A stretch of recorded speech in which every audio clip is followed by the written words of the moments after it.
ಕೇಜ್ರಿವಾಲ್ ಅವರು ಮತ್ತು ಪಕ್ಷದ ಅಧ್ಯಕ್ಷರಾದಂತ ಮಾನ್ಯ ಡಿ ಕೆ ಶಿವಕುಮಾರ್ ಅವರು, ವಿರೋಧ ಪಕ್ಷದ ನಾಯಕರಾದಂತ ಮಾನ್ಯ ಸಿದ್ದರಾಮಯ್ಯನವರು, ಎಲ್ಲ ಕಾಂಗ್ರೆಸ್ ಪಕ್ಷದ ಹಿರಿಯ ಮುಖಂಡರುಗಳು ಸಭಾಂಗಣದಲ್ಲಿ ಆಸೀನರಾಗಿದ್ದಾರೆ. ಕೆಲವೇ ಸಮಯದಲ್ಲಿ ಸಭೆಯನ್ನ ಪ್ರಾರಂಭ ಮಾಡ್ತೇವೆ.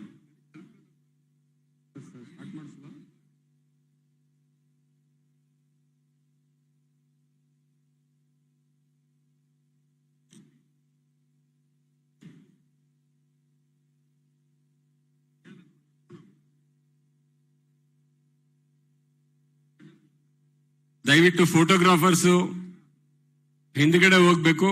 ಸಭೆ ನಡೀಲಿಕ್ಕೆ ಅವಕಾಶವನ್ನ ಮಾಡಿಕೊಡ್ಬೇಕು ಅಂತ ನಾನು ಮನವಿ ಮಾಡ್ಕೊಳ್ತೇನೆ. ದಯವಿಟ್ಟು ಮುಂಭಾಗದಲ್ಲಿ ಯಾರು ಕೂಡ ನಿಲ್ಬಾರ್ದು. ಸಭೆ ನಡೀಲಿಕ್ಕೆ ಅವಕಾಶ ಮಾಡಿಕೊಡ್ಬೇಕು. ದಯವಿಟ್ಟು हमारे सामने ಸೆಕ್ಯೂರಿಟಿ ಅವರು ಕೂಡ ಹಿಂದ್ಗಡೆ ಬರಬೇಕು. ಸಭಾಂಗಣದ ಮುಂಭಾಗದಲ್ಲಿ ಯಾರು ಕೂಡ ನಿಲ್ಬಾರ್ದು. ದಯವಿಟ್ಟು ಅವಕಾಶ ಮಾಡಿಕೊಡ್ಬೇಕು. ಈಗ ಸಭೆ ಪ್ರಾರಂಭ ಆಗುತ್ತೆ. ನಮ್ಮ ಸೇವಾದಳದಿಂದ ಅಧ್ಯಕ್ಷರು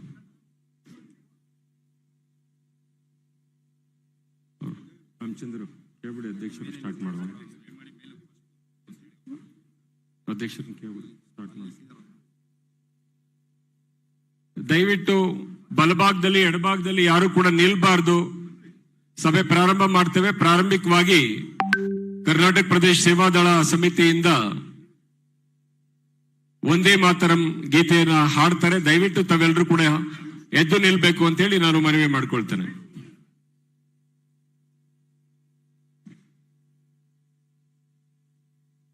सभागृह सावधान, वंदे मातरम शुरू करेंगे.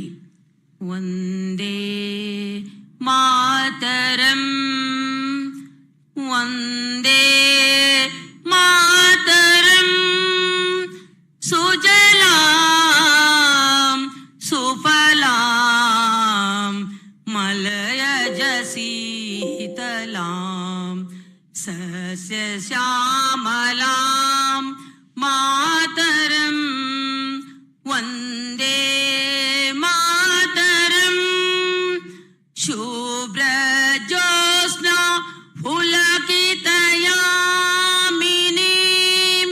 फुल्कुसुमिता द्रुमदल शोभिनी, सुहासिनी सुमधुर भाषिनी, सुखदां वरदां मातरं, वंदे मातरं, वंदे मातरं. धन्यवाद.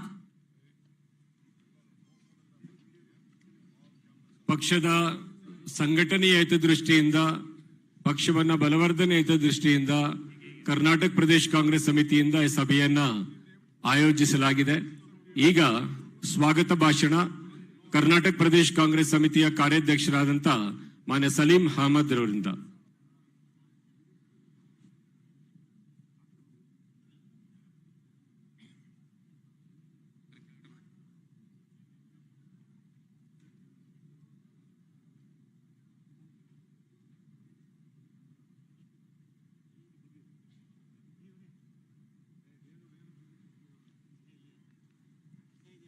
ಈ ಐತಿಹಾಸಿಕ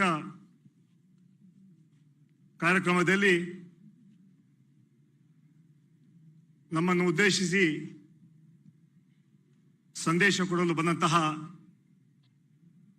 ನಮ್ಮ ನಾಯಕರು ನಿರಂತರ ಕೋಮುವಾದಿ ಶಕ್ತಿಗಳ ವಿರುದ್ಧ ಹೋರಾಟಗಳನ್ನು ಮಾಡಿಕೊಂಡು, ಅದೇ ರೀತಿ ಭ್ರಷ್ಟಾಚಾರ ಅದರ ವಿರುದ್ಧ ನಿರಂತರ ಹೋರಾಟ ಮಾಡಿದಂತಹ ನಮ್ಮ ಭವಿಷ್ಯದ ಪ್ರಧಾನಮಂತ್ರಿಗಳಾದ ಸನ್ಮಾನ್ಯ ರಾಹುಲ್ ಗಾಂಧಿ ಅವರಿಗೆ ತಮ್ಮೆಲ್ಲರ ಪರವಾಗಿ ಹೃತ್ಪೂರ್ವಕ ಸ್ವಾಗತವನ್ನು ಬಯಸ್ತಾ ಇದ್ದೇನೆ. ರಾಹುಲ್ ಗಾಂಧೀಜಿ.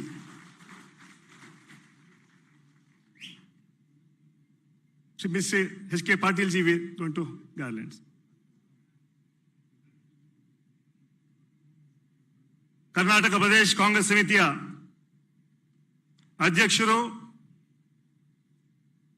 ಕಳೆದ 2 ವರ್ಷಗಳಿಂದ ನಿರಂತರವಾಗಿ ಪಕ್ಷ ಸಂಘಟನೆ ಹಾಗೂ ಹೋರಾಟಗಳ ಮೂಲಕ ಪಕ್ಷವನ್ನು ಕೊಟ್ಟಂತಹ ಯುವ ನಾಯಕರು ಹಾಗೂ ಪ್ರದೇಶ ಕಾಂಗ್ರೆಸ್ ಸಮಿತಿಯ ಅಧ್ಯಕ್ಷರಾದ ಸನ್ಮಾನ್ಯ ಡಿ.ಕೆ. ಶಿವಕುಮಾರ್ ಅವರಿಗೆ ಹಾರ್ದಿಕ ಸ್ವಾಗತವನ್ನು ಬಯಸ್ತಾ ಇದ್ದೇನೆ. ಸನ್ಮಾನ್ಯ ಶಿವರಾಜ್ ತಂಗಡಿಯವರು ಸ್ವಾಗತ.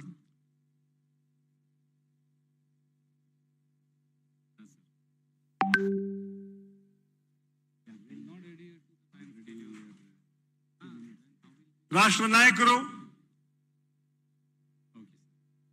ರಾಜ್ಯಸಭೆಯ ವಿರೋಧ ಪಕ್ಷ ನಾಯಕರಾದ ಸನ್ಮಾನ್ಯ ಮಲ್ಲಿಕಾರ್ಜುನ್ ಖರ್ಗೆ ಸಾಹೇಬರಿಗೆ ಹಾರ್ದಿಕ ಸ್ವಾಗತವನ್ನು ಬಯಸ್ತಾ ಇದ್ದೇನೆ. ಸನ್ಮಾನ್ಯ ಈಶ್ವರ್ ಖಂಡ್ರೆ ಅವರು ಸ್ವಾಗತ ಮಾಡ್ತಾರೆ.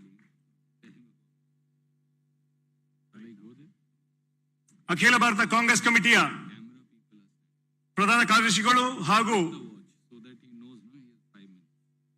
ಆರ್ಗನೈಸೇಷನ್ ಉಸ್ತುವಾರಿಗಳಾದ ಸನ್ಮಾನ್ಯ ಕೆ.ಸಿ. ವೇಣುಗೋಪಾಲ್ ಅವರಿಗೆ ಹಾರ್ದಿಕ ಸ್ವಾಗತವನ್ನು ಬಯಸ್ತಾ ಇದ್ದೇನೆ. ಸನ್ಮಾನ್ಯ ದಿನೇಶ್ ಗುಂಡೂರಾವ್ ಅವರು ಅವನ್ನ ಸ್ವಾಗತ ಮಾಡಲಿಕ್ಕೆ ಹೇಳ್ತಾ ಇದ್ದೇನೆ.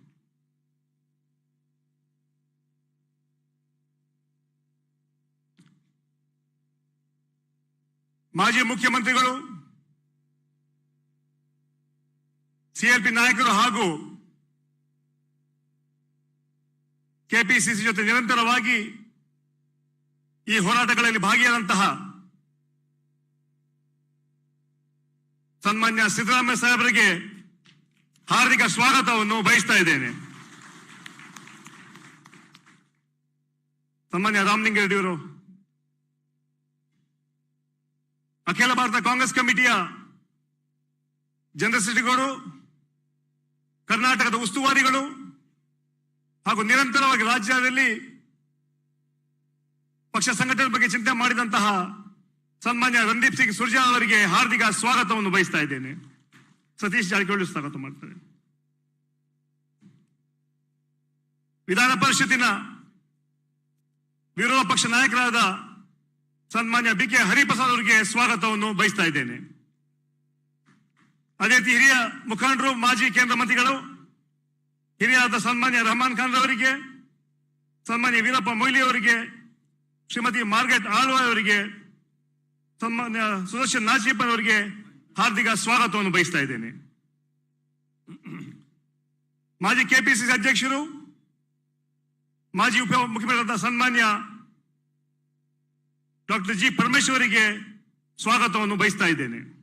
ಅದೇ ರೀತಿ ಕಾಂಗ್ರೆಸ್ ವರ್ಕಿಂಗ್ ಕಮಿಟಿಯ ಸದಸ್ಯರು, ಉಸ್ತುವಾರಿಗಳಾದ ಸನ್ಮಾನ್ಯ ದಿನೇಶ್ ಗುಂಡೂರಾವ್ ಅವರಿಗೆ, ಎಚ್.ಕೆ. ಪಾಟೀಲ್ ಅವರಿಗೆ, ಕೆ.ಎಚ್. ಮುನಿಯಪ್ಪ ಅವರಿಗೂ ಹಾರ್ದಿಕ ಸ್ವಾಗತವನ್ನು ಬಯಸ್ತಾ ಇದ್ದೇನೆ. ಅದೇ ರೀತಿ ಮಾಜಿ ಕೆಪಿಸಿಸಿ ಅಧ್ಯಕ್ಷರಾದ ಸನ್ಮಾನ್ಯ ಆರ್.ವಿ. ದೇಶಪಾಂಡೆ ಅವರಿಗೆ, ಸನ್ಮಾನ್ಯ ಅಲ್ಲಂ ವೀರಭದ್ರಪ್ಪ ಅವರಿಗೆ ಸ್ವಾಗತವನ್ನು ಬಯಸ್ತಾ ಇದ್ದೇನೆ. ಪ್ರಚಾರ ಸಮಿತಿಯ ಅಧ್ಯಕ್ಷರಾದ ಸನ್ಮಾನ್ಯ ಎಂ.ಬಿ. ಪಾಟೀಲ್ ಅವರಿಗೆ ಹಾರ್ದಿಕವಾಗಿ ಸ್ವಾಗತವನ್ನು ಬಯಸ್ತಾ ಇದ್ದೇನೆ. ಅಖಿಲ ಭಾರತ ಕಾಂಗ್ರೆಸ್ ಕಮಿಟಿಯ ಎಲ್ಲ ಪದಾಧಿಕಾರಿಗಳಿಗೆ ಸ್ವಾಗತವನ್ನು ಬಯಸ್ತಾ, ರಾಷ್ಟ್ರ ಯುವ ಕಾಂಗ್ರೆಸ್ ಅಧ್ಯಕ್ಷ ಶ್ರೀನಿವಾಸ್ ಇದ್ದಾರೆ, ಅವರು ಕೂಡ ನಾನು ಸ್ವಾಗತವನ್ನು ಬಯಸಿ, ನಮ್ಮ ಕೆಪಿಸಿಸಿಯ ವರ್ಕಿಂಗ್ ಪ್ರೆಸಿಡೆಂಟ್ಗಳಾದ ರಾಮಲಿಂಗಾರೆಡ್ಡಿ ಅವರಿಗೆ, ಈಶ್ವರ್ ಖಂಡ್ರೆ ಅವರಿಗೆ, ಸತೀಶ್ ಜಾರಕಿಹೊಳಿ ಅವರಿಗೆ, ಧ್ರುವ ನಾರಾಯಣ ಅವರಿಗೆ ಸ್ವಾಗತವನ್ನು ಬಯಸಿ, ಈ ಕಾರ್ಯಕ್ರಮದಲ್ಲಿ ಕ್ಷಮಿಸಬೇಕು, ಸಮಯ ಇಲ್ಲ, ಎಲ್ಲ ಹೆಸರು ತಗೊಳ್ಳಿಕ್ಕೆ ಸಾಧ್ಯ ಆಗೋದಿಲ್ಲ. ಎಐಸಿಸಿ ಉಸ್ತುವಾರಿಗಳಾದ ಕುಲ್ದೀಪ್ ಶರ್ಮಾ ಅವರು ಬಂದಿದ್ದಾರೆ, ಅವರು ಕೂಡ ಸ್ವಾಗತವನ್ನು ಬಯಸ್ತಾ ಇದ್ದೀನಿ. ಅದೇ ರೀತಿ ಈ ಸಭೆಗೆ ಎಂಪಿಗಳು, ಎಂಎಲ್ಎಗಳು, ಎಂಎಲ್ಸಿಗಳು, ಮಾಜಿ ಮಂತ್ರಿಗಳು, ಮಾಜಿ ಶಾಸಕರು, 2018-19 ಚುನಾವಣೆ ನಿಂತಹ ಎಂಪಿ ಎಂಎಲ್ಎ ಕ್ಯಾಂಡಿಡೇಟ್ಗಳು, ಅದೇ ರೀತಿ ಮುಂಚೂಣಿ ಘಟಕದ ಅಧ್ಯಕ್ಷಗಳು, ಪದಾಧಿಕಾರಿಗಳು, ಫ್ರಂಟಲ್ ಆರ್ಗನೈಸೇಷನ್ ಅಧ್ಯಕ್ಷರು, ಪದಾಧಿಕಾರಿಗಳು, ಅದೇ ರೀತಿ ಎಲ್ಲ ವಿಶೇಷ ಆಹ್ವಾನಿತರು, ಅದೇ ರೀತಿ ಇಲ್ಲಿ ಬಂದಂತಹ ಎಲ್ಲ ಮಾಧ್ಯಮ ಸ್ನೇಹಿತರಿಗೆ ಸ್ವಾಗತವನ್ನು ಬಯಸ್ತಾ, ಈ ಕಾರ್ಯಕ್ರಮ ಒಂದು ಐತಿಹಾಸಿಕ ಕಾರ್ಯಕ್ರಮ. ಇಡೀ ರಾಜ್ಯ, ಇಡೀ ರಾಷ್ಟ್ರ ಗಮನಿಸ್ತಾ ಇದೆ. ಈಗಾಗಲೇ ಹಲವಾರು ವಿಚಾರಗಳಿಗೂ ಕೂಡ ಸಮಯ ಇಲ್ಲ. ಕಾಂಗ್ರೆಸ್ ಪಕ್ಷವನ್ನು ಕಟ್ಟುವಂತಹ ಏನು ಚಿಂತನೆ ಇಟ್ಕೊಂಡು ಸಾಮಾನ್ಯ ರಾಹುಲ್ ಗಾಂಧಿ ಅವರು ಹೋರಾಟ ಮಾಡ್ತಾ ಇದ್ದಾರೆ. ನಾವು ಅವರಿಗೆ ಹೆಚ್ಚು ಶಕ್ತಿ ಕೊಡುವಂತ ರೀತಿಯಲ್ಲಿ ಕೆಲಸ ಮಾಡಬೇಕಾಗಿದೆ. ಅವರ ಹೋರಾಟ ಭ್ರಷ್ಟಾಚಾರ ವಿರುದ್ಧ, ಅವರ ಹೋರಾಟ ಜಾತಿವಾದದ ವಿರುದ್ಧ, ಆ ನಿಟ್ಟಿನಲ್ಲಿ ವಿಶೇಷವಾಗಿ ಯುವಕರಿಗೆ ಹೆಚ್ಚು ಉತ್ತೇಜನ ಕೊಟ್ಟು ಪಕ್ಷವನ್ನು ಕಟ್ಟುವಂತ ಕೆಲಸ ಮಾಡ್ತಾ ಇದ್ದಾರೆ. ಇವತ್ತು ರಾಹುಲ್ ಗಾಂಧಿಯವರ ಶಕ್ತಿ ನಮಗೆ ಬೇಕಾಗಿದೆ.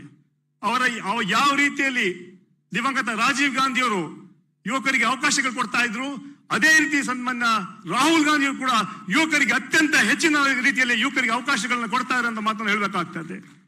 ಆ ಹಿನ್ನೆಲೆ ಇವತ್ತು ಕೂಡ ಒಂದು ಸಭೆಯಲ್ಲಿ ಕೇಳಿದ್ರು, ಈ ರಾಷ್ಟ್ರದಲ್ಲಿ ನನ್ನ ಏಜ್ ಇಸ್ 25 years ಅಂತ ಹೇಳುವಂತ ಮಾತನ್ನ ಈಗಾಗಲೇ ಹೇಳಿದ್ದಾರೆ. ಆ ಹಿನ್ನೆಲೆಯಲ್ಲಿ ಯುವಕರು, ವಿಶೇಷವಾಗಿ ಯುವಕರು, ಮಹಿಳೆಯರು ಅವರ ಚಿಂತನೆಗಳ ಮೇಲೆ ಅವರ ಹೋರಾಟಕ್ಕೆ ಹೆಚ್ಚು ಬಲವನ್ನು ಕೊಟ್ಟು ನಾವು ಹೋರಾಟ ಮಾಡಬೇಕಾಗಿದೆ. ಇವತ್ತು 135 ವರ್ಷಗಳ ಇತಿಹಾಸ ಇರುವಂತ ಕಾಂಗ್ರೆಸ್ ಪಕ್ಷ ತ್ಯಾಗ ಬಲಿದಾನ ಕೂಡಿದೆ. ನಿನ್ನೆ ಮೊನ್ನೆ ಹುಟ್ಟಿದಂತ ಪಕ್ಷ ಅಲ್ಲ. ಇತಿಹಾಸ ಇದೆ, ಕಾರ್ಯಕ್ರಮ ಇದೆ, ವಿಚಾರಧಾರೆಗಳ ಚಿಂತನೆ ಇದೆ. ಮಹಾತ್ಮ ಗಾಂಧಿಯವರ ಬಲಿದಾನ, ಇಂದಿರಾ ಗಾಂಧಿಯವರ ಬಲಿದಾನ, ರಾಜೀವ್ ಗಾಂಧಿಯವರ ಬಲಿದಾನ, ಭವ್ಯ ಭಾರತ ಕಟ್ಟುವಂತ ಕನಸು ಇವತ್ತು ಶ್ರೀಮತಿ ಸೋನಿಯಾ ಗಾಂಧಿ, ರಾಹುಲ್ ಗಾಂಧಿ ಕಟ್ತಾ ಇದ್ದಾರೆ. ಆ ಹಿನ್ನೆಲೆಯಲ್ಲಿ ನಾವೆಲ್ಲ ಸೇರಿ ಕಾಂಗ್ರೆಸ್ ಪಕ್ಷವನ್ನು ಕಟ್ಟುವಂತ ಕೆಲಸ ಮಾಡೋಣ. ಇದೊಂದು ಇತಿಹಾಸ. ಸಾಮಾನ್ಯ ಡಿ ಕೆ ಶಿವಕುಮಾರ್ ನಾಯಕತ್ವದಲ್ಲಿ ಎಲ್ಲ ಹಿರಿಯ ಮುಖಂಡರ ನಾಯಕತ್ವ ದಾಖಲೆ ಮಾಡಿದೆ. ಸುಮಾರು 55 ಲಕ್ಷ ಸದಸ್ಯರನ್ನ ಇವತ್ತು ಈಗಾಗಲೇ ನೋಂದಣಿ ಮಾಡಿದ್ದಾರೆ. ಇದೊಂದು ಇಡೀ ರಾಷ್ಟ್ರಕ್ಕೆ ಒಂದು ದಾಖಲೆ ಅಂತ ಹೇಳುವಂತ ಮಾತನ್ನ ಹೇಳ್ತಾ, ಇನ್ನು ಹೆಚ್ಚು ವಿಚಾರ ಹೇಳಕ್ಕೆ ಸಮಯ ಇಲ್ಲ ಅಂತ ಮಾತ ಹೇಳ್ತಾ, ಇವತ್ತು ಏನು ಕಾರ್ಯಕ್ರಮಕ್ಕೆ ತಮ್ಮೆಲ್ಲರಿಗೂ ಸ್ವಾಗತ ವಹಿಸ್ತಾ ಕಾಂಗ್ರೆಸ್ ಪಕ್ಷನ ಕಟ್ಟುವಂತ ಕೆಲಸ ನಾವೆಲ್ಲ ಮಾಡಬೇಕಾಗಿದೆ. ಏನೇ ಮಾಡಲಿ, ಎಷ್ಟೇ ಈ ಬಿಜೆಪಿಯವರು ಭ್ರಷ್ಟಾಚಾರ ಮಾಡಿ ಹೋರಾಟ ಮಾಡಲಿ, ಆದ್ರೆ 2023 ರಾಜ್ಯದಲ್ಲಿ ಕಾಂಗ್ರೆಸ್ ಪಕ್ಷ ಸರ್ಕಾರ ಅಧಿಕಾರಕ್ಕೆ ಬಂದೇ ಬರುತ್ತೆ. ಅದೇ ರೀತಿ 2024 ಸಾಮಾನ್ಯ ರಾಹುಲ್ ಗಾಂಧಿ ನಾಯಕತ್ವದಲ್ಲಿ ಕೇಂದ್ರದಲ್ಲೂ ಕೂಡ ಯುಪಿ ಸರ್ಕಾರ ಅಧಿಕಾರಕ್ಕೆ ಬರುತ್ತೆ ಅಂತ ವಿಶ್ವಾಸವನ್ನು ವ್ಯಕ್ತಪಡಿಸ್ತಾ ನಾನು 2 ಮಾತುಗಳನ್ನು ಮುಗಿಸ್ತಾ ಇದ್ದೇನೆ. ಜೈ ಹಿಂದ್, ಜೈ ಕಾಂಗ್ರೆಸ್. ಈಗ ಈ ಸಭೆಯನ್ನ ಉದ್ದೇಶಿಸಿ ಕರ್ನಾಟಕ ಪ್ರದೇಶ ಕಾಂಗ್ರೆಸ್ ಸಮಿತಿಯ ಕಾರ್ಯಾಧ್ಯಕ್ಷರಾದಂತ ಮಾನ್ಯ ಸತೀಶ್ ಜಾರಕಿಹೊಳಿ ಅವರು ಮಾತನಾಡ್ತಾರೆ. ವಿಶೇಷವಾಗಿ ಮೌಢ್ಯತೆಯ ವಿರುದ್ಧ ಕರ್ನಾಟಕ ರಾಜ್ಯದಲ್ಲಿ ಸಾಕಷ್ಟು ಒಳ್ಳೆಯ ಕೆಲಸವನ್ನ ಮಾಡ್ತಾ ಇರ್ತಕ್ಕಂಥ ಮತ್ತು ತರಬೇತಿಗೆ ಹೆಚ್ಚು ವಿಶೇಷತೆಯನ್ನು ಕೊಟ್ಟು ತರಬೇತಿಯನ್ನು ಕೊಡ್ತಾ ಇರ್ತಕ್ಕಂಥ ಮಾನ್ಯ ಸತೀಶ್ ಜಾರಕಿಹೊಳಿ ಅವರು ಸಭೆಯನ್ನು ಉದ್ದೇಶಿಸಿ ಮಾತನಾಡ್ತಾರೆ. ಎಲ್ಲರಿಗೂ ನಮಸ್ಕಾರ. ಈ ಸಭೆಯಲ್ಲಿ ಉಪಸ್ಥಿತರಂತ ನಮ್ಮೆಲ್ಲರ ರಾಷ್ಟ್ರೀಯ ನಾಯಕರಾದ ರಾಹುಲ್ ಜಿ ಅವರೇ, ನಮ್ಮ KPCC ಅಧ್ಯಕ್ಷರಾದ ಶಿವಕುಮಾರ್ ಜಿ ಅವರೇ, CLP ನಾಯಕರಾದ ಸಿದ್ದರಾಮಯ್ಯನವರವರೇ, ಹಿರಿಯ ನಾಯಕರಾದ ಖರ್ಗೆ ಜಿ ಅವರೇ, ವೇದಿಕೆ ಮೇಲಿರುವ ಎಲ್ಲ ಶಾಸಕರೇ, ಮಾಜಿ ಶಾಸಕರೇ, ನಮ್ಮ ಪಕ್ಷದ ಯಾವತ್ತು ಕಾರ್ಯಕರ್ತರೇ, ಇವತ್ತಿನ ದಿವಸ ಕಾಂಗ್ರೆಸ್ ಪಕ್ಷ ತಳಮಟ್ಟದಿಂದ ಕಟ್ಟುವುದು ಬಹಳ ಅವಶ್ಯಕತೆ ಅಂತ ನನ್ನ ಅನಿಸಿಕೆ. ಬಹುಶಃ ಎಲ್ಲ ಕಾರ್ಯಕರ್ತರ ಅಭಿಪ್ರಾಯ ಕೂಡ ಆಗಿದೆ. ಇನ್ನೇನು 1 ವರ್ಷಗಳಲ್ಲಿ ಕರ್ನಾಟಕ ಚುನಾವಣೆ ಬರ್ತಾ ಇದೆ. ಆ ಚುನಾವಣೆಗೆ ನಾವು ಈಗಿದ್ದಲ್ಲೇ ಪ್ರಾರಂಭ ಮಾಡಿದ್ರೆ ಬಹುಶಃ ಒಳ್ಳೆಯದು. ಆ ನಿಟ್ಟಿನಲ್ಲಿ ನಮ್ಮ ಪಕ್ಷ ಹೆಜ್ಜೆ ಆಗ್ಬೇಕಂತ ನನ್ನ ಅಭಿಪ್ರಾಯ. ಜೊತೆಗೆ ಪಕ್ಷದಲ್ಲಿ 3ನೇ ಮತ್ತು 4ನೇ ಹಂತದ ನಾಯಕರ ನಿರ್ಮಾಣ ಮಾಡೋದು ಬಹಳ ಅವಶ್ಯಕತೆ ಇದೆ ಪಕ್ಷಕ್ಕೆ. ಪಕ್ಷ ಆ ನಿಟ್ಟಿನಲ್ಲಿ ಕೂಡ ಗಂಭೀರವಾದ ಚಿಂತನೆ ಮಾಡಬೇಕು. ಆ ನಾಯಕರ ಅವಶ್ಯಕತೆ ಕೂಡ ಪಕ್ಷಕ್ಕಿದೆ. ಜೊತೆಗೆ ಸಲೀಂ ಅವರು ಹೇಳಿದಂಗೆ ಯೂತ್ಗೆ ನಾವು ಹೆಚ್ಚು ಪ್ರಾಮುಖ್ಯತೆ ಕೊಡಬೇಕು, ಅವ್ರನ್ನು ಕೂಡ ಬೆಳೆಸುವಂತ ಪ್ರಯತ್ನ ಆಗ್ಬೇಕಂತ ಇವತ್ತು ಎಲ್ಲರ ಅಭಿಪ್ರಾಯ ಆಗಿದೆ. ಮತ್ತು ಒಳ್ಳೊಳ್ಳೆ ವರ್ಕರ್ನ ನಾವು ಐಡೆಂಟಿಫೈ ಮಾಡಬೇಕಾಗಿದೆ, ಅವ್ರು ಗುರುತಿಸಬೇಕಾಗಿದೆ. ಅಂಥವ್ರು ಕೂಡ ಇವತ್ತು ಬಹಳ ಅವಶ್ಯಕತೆ. ಆ ನಿಟ್ಟಿನಲ್ಲಿ ಕೂಡ ಪಕ್ಷ ಚಿಂತನೆ ಮಾಡೋದು ಬಹಳ ಅವಶ್ಯಕತೆ ಇದೆ ಅನ್ನೋ ಮಾತನ್ನ ಈ ಸಂದರ್ಭದಲ್ಲಿ ಹೇಳುತ್ತಾ, ಮತ್ತು ನಮ್ಮಿಂದ ಯಾರು ದೂರ ಹೋಗಿದ್ದಾರೆ ಪಕ್ಷ ಬಿಟ್ಟು ಅವರನ್ನ ಸೆಳೆಯುವಂತ ಪ್ರಯತ್ನ ನಮ್ಮ ಪಕ್ಷ ಮುಂದಿನ 1 ವರ್ಷಗಳಲ್ಲಿ ಮಾಡಬೇಕಂತ ನನ್ನ ಅಭಿಪ್ರಾಯ.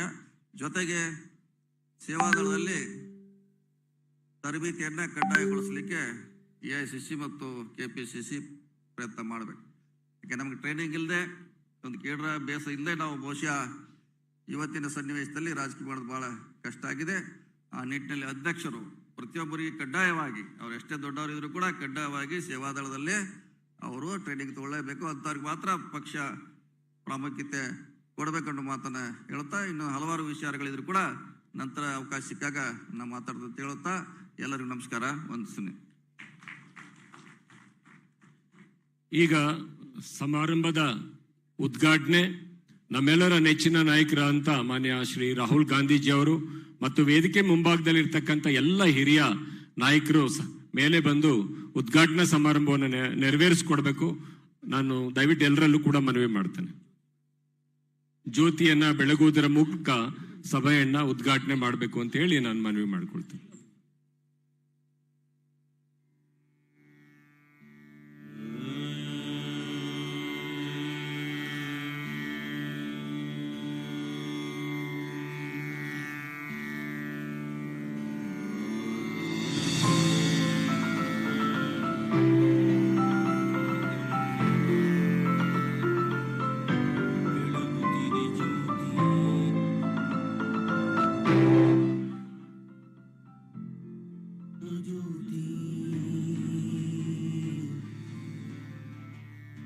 ಬೆಳಗುತ್ತಿದೆ ಜ್ಯೋತಿ,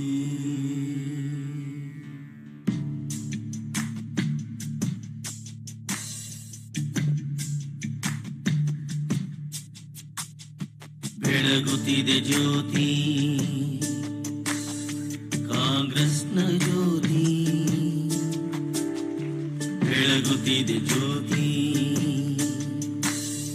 ಭರವಸೆಯ ಜ್ಯೋತಿ,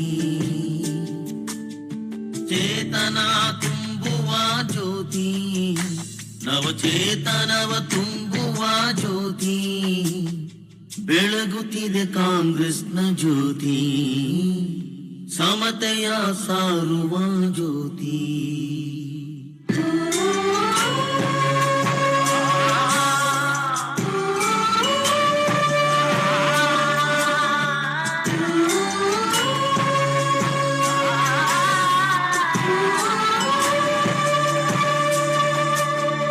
ಬೆಳಗುತ್ತಿದೆ ಕಾಂಗ್ರೆಸ್ನ ಜ್ಯೋತಿ, ಬೆಳಗುತ್ತಿದೆ ಕಾಂಗ್ರೆಸ್ನ ಜ್ಯೋತಿ, ಭರವಸೆಯ ಜ್ಯೋತಿ, ಬಿಡುಗಡೆಯ ಜ್ಯೋತಿ, ಸಮತೆಯ ಸಾರುವ ಜ್ಯೋತಿ, ಮಮತೆಯ ತೋರುವ ಜ್ಯೋತಿ, ಬೆಳಗುತ್ತಿದೆ ಕಾಂಗ್ರೆಸ್ನ ಜ್ಯೋತಿ.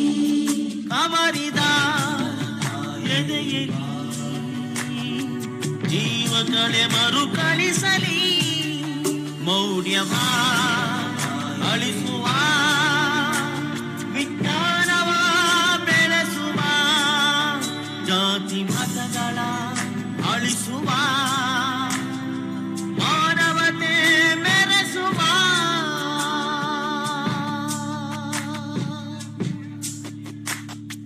ರೈತನ ಬೆನ್ನಾಗಿ, ಕಾರ್ಮಿಕನ ಹೆಗಲಾಗಿ, ಯುವ ಜನರ ಕನಸುಗಳ ನನಸಾಗಿಸಿ, ಜನಮನದ ಅಂಗಳದಿ ಹೂವಾಗಿ, ಜಾತಿ ಮತ ಮಧ್ಯ ಈಗ ಅಸಮತೆ ಪಕ್ಷದ ಸಂಘಟನೆಯ ಒಂದು ಕಿರುಚಿತ್ರವನ್ನ ನಾವು ಪ್ರದರ್ಶನ ಮಾಡ್ತೇವೆ. ಇದನ್ನ ಮಾನ್ಯ ಹಿರಿಯ ನಾಯಕರಂತ ಮಾನ್ಯ BL ಶಂಕರ್ ಅವರು ಅದನ್ನ ಇಂಗ್ಲಿಷ್ ನಲ್ಲಿ ಅನುವಾದ ಮಾಡ್ತಾರೆ.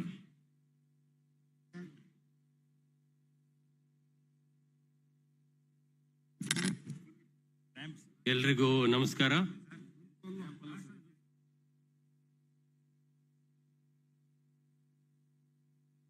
Good morning sir, and good morning everybody. As your good self is aware that DK Shivakumar was appointed as Karanataka Pradesh Congress Committee President in March 2020. By the time he was appointed as the PCC President, there was already COVID impact on the country and the state. There were many restrictions for holding the public gatherings, meetings and protests, and also there was a series of lockdowns for months. So in spite of the lockdowns, in spite of the restrictions, Karnataka Pradesh Congress Committee in its best ability and under the leadership of Mr. Shivakumar and Siddaramaiah and other leaders conducted many programs. A glimpse of that programs for about 5 minutes will be shown to you, sir. Since that is in Kannada, I try to explain it in English, sir, for your benefit.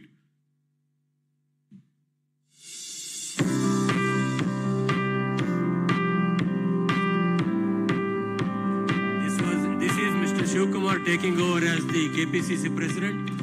After that, this is the regarding the COVID impact, and when the COVID impact was there was migration laborers who were trying to go to their places. There were restrictions. So Shivkumar offered 1 crore rupees on behalf of the Congress party and sent then government came forward to send the migration laborers to their places. More than 1 crore kits were distributed to the needy people in the rural areas and urban areas where unemployed laborers were there and shops were shut down. And Shivkumar and other leaders traveled across the state and they tried to distribute the kits for more than 1 crore people. CLP leader was also there, other leaders was there. Almost all the MLAs and the candidates who contested the elections, they gave the kits. More than 300 ambulances were pressed into service for the needy people on behalf of the Karanataka Pradesh Congress Committee, and many places the food was served to the people. There are 2 unique programs that was conducted. One was Arogya Hasta and another was Sahaya Hasta. Arogya Hasta was a program where the people were diagnosed and tested for COVID, and Sahaya Hasta was the program where the people were given medical kits for their to combat the COVID situation. A unique program of Nayaki program was launched by Karnataka Pradesh Congress Committee to empower the women, and also there was some backward class meetings and ಸ್ವಲ್ಪ ನಿಧಾನಕ್ಕೆ ಓಡಿಸ್ರಿ 100 kilometre ಓಡಿಸ್ತಿದ್ದೀರಲ್ಲ. So there were many programs regarding empowering the women and empowering the backward class people. There are many meetings were conducted by the KPCC. And when the farmers were in distress, the huge farmers rally was held in Bangalore. It was a huge success. Almost all the leaders participated and farmers were given support and strength to fight the policies of the union government which enacted the farm laws by way of ordinances. There was also a meeting of many senior leaders, and there was a division level meetings in all the divisions. Shivamogga, there was a farmers rally which was a huge success against corruption. This is the last program, which was a Padayatra of more than 130 kilometers from Mekedati to Bangalore. More than 1 lakh of people participated in this Padayatra in 2 phases. First phase was for 5 days and second phase was for 5 days. DK Shivkumar, Siddaramaiah and all the other MLAs and leaders walked from there. It is regarding ascertain and to see that the Kaveri river water which goes west into the sea in Tamil Nadu is used for the benefit of Bangalore for drinking water purpose. And this was a very huge success. This was the program conducted under the auspices of KPCC. And this is the Kaveri river where the dam proposed to be constructed. This was the starting of the Padayatra in Mekedatu, where the Swamijis also participated, many celebrities participated apart from Congress leaders.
the second phase of Padayatra in Bangalore city, sir. It was for 5 days.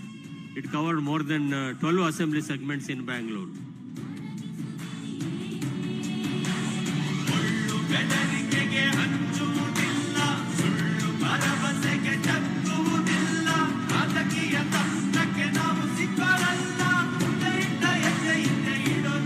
हमें बहुत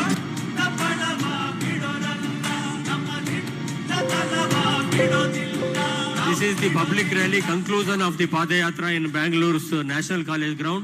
More than 1 lakh people participated in the rally conclusion of the Mekedatu Padayatra, sir. In between, there was 2 slides which just we passed over, missed. One was that we won 2 by-elections to the Karnataka Assembly, and which was fought by Congress party. And there was important thing was when the MLC elections was held from local body elections, local body constituencies to the Legislative Council, Congress secured 48% of the votes of the elected members and BJP secured 41% of the elected members. This is the programs of last 2 years under the auspices of Karnataka Pradesh Congress Committee. I compliment the President and its working President, CLP leader and its colleagues for their support. Thank you, sir. ಈಗ ಸಭೆಯನ್ನು ಉದ್ದೇಶಿಸಿ ಕರ್ನಾಟಕ ಪ್ರದೇಶ ಕಾಂಗ್ರೆಸ್ ಸಮಿತಿಯ ಅಧ್ಯಕ್ಷರಾದಂಥ ಮಾನ್ಯ ಡಿ.ಕೆ. ಶಿವಕುಮಾರ್ ಅವರು ಸಭೆಯನ್ನು ಉದ್ದೇಶಿಸಿ ಮಾತನಾಡಬೇಕು ಅಂತ ಹೇಳಿ ನಾನು ಅವರಲ್ಲಿ ಮನವಿ ಮಾಡಿಕೊಳ್ತೇನೆ.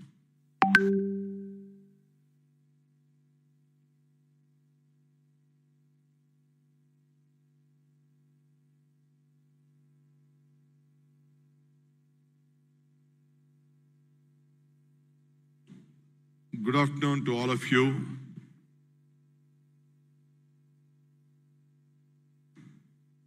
My leader, whom the country is looking forward, Mr. Rahul Ji,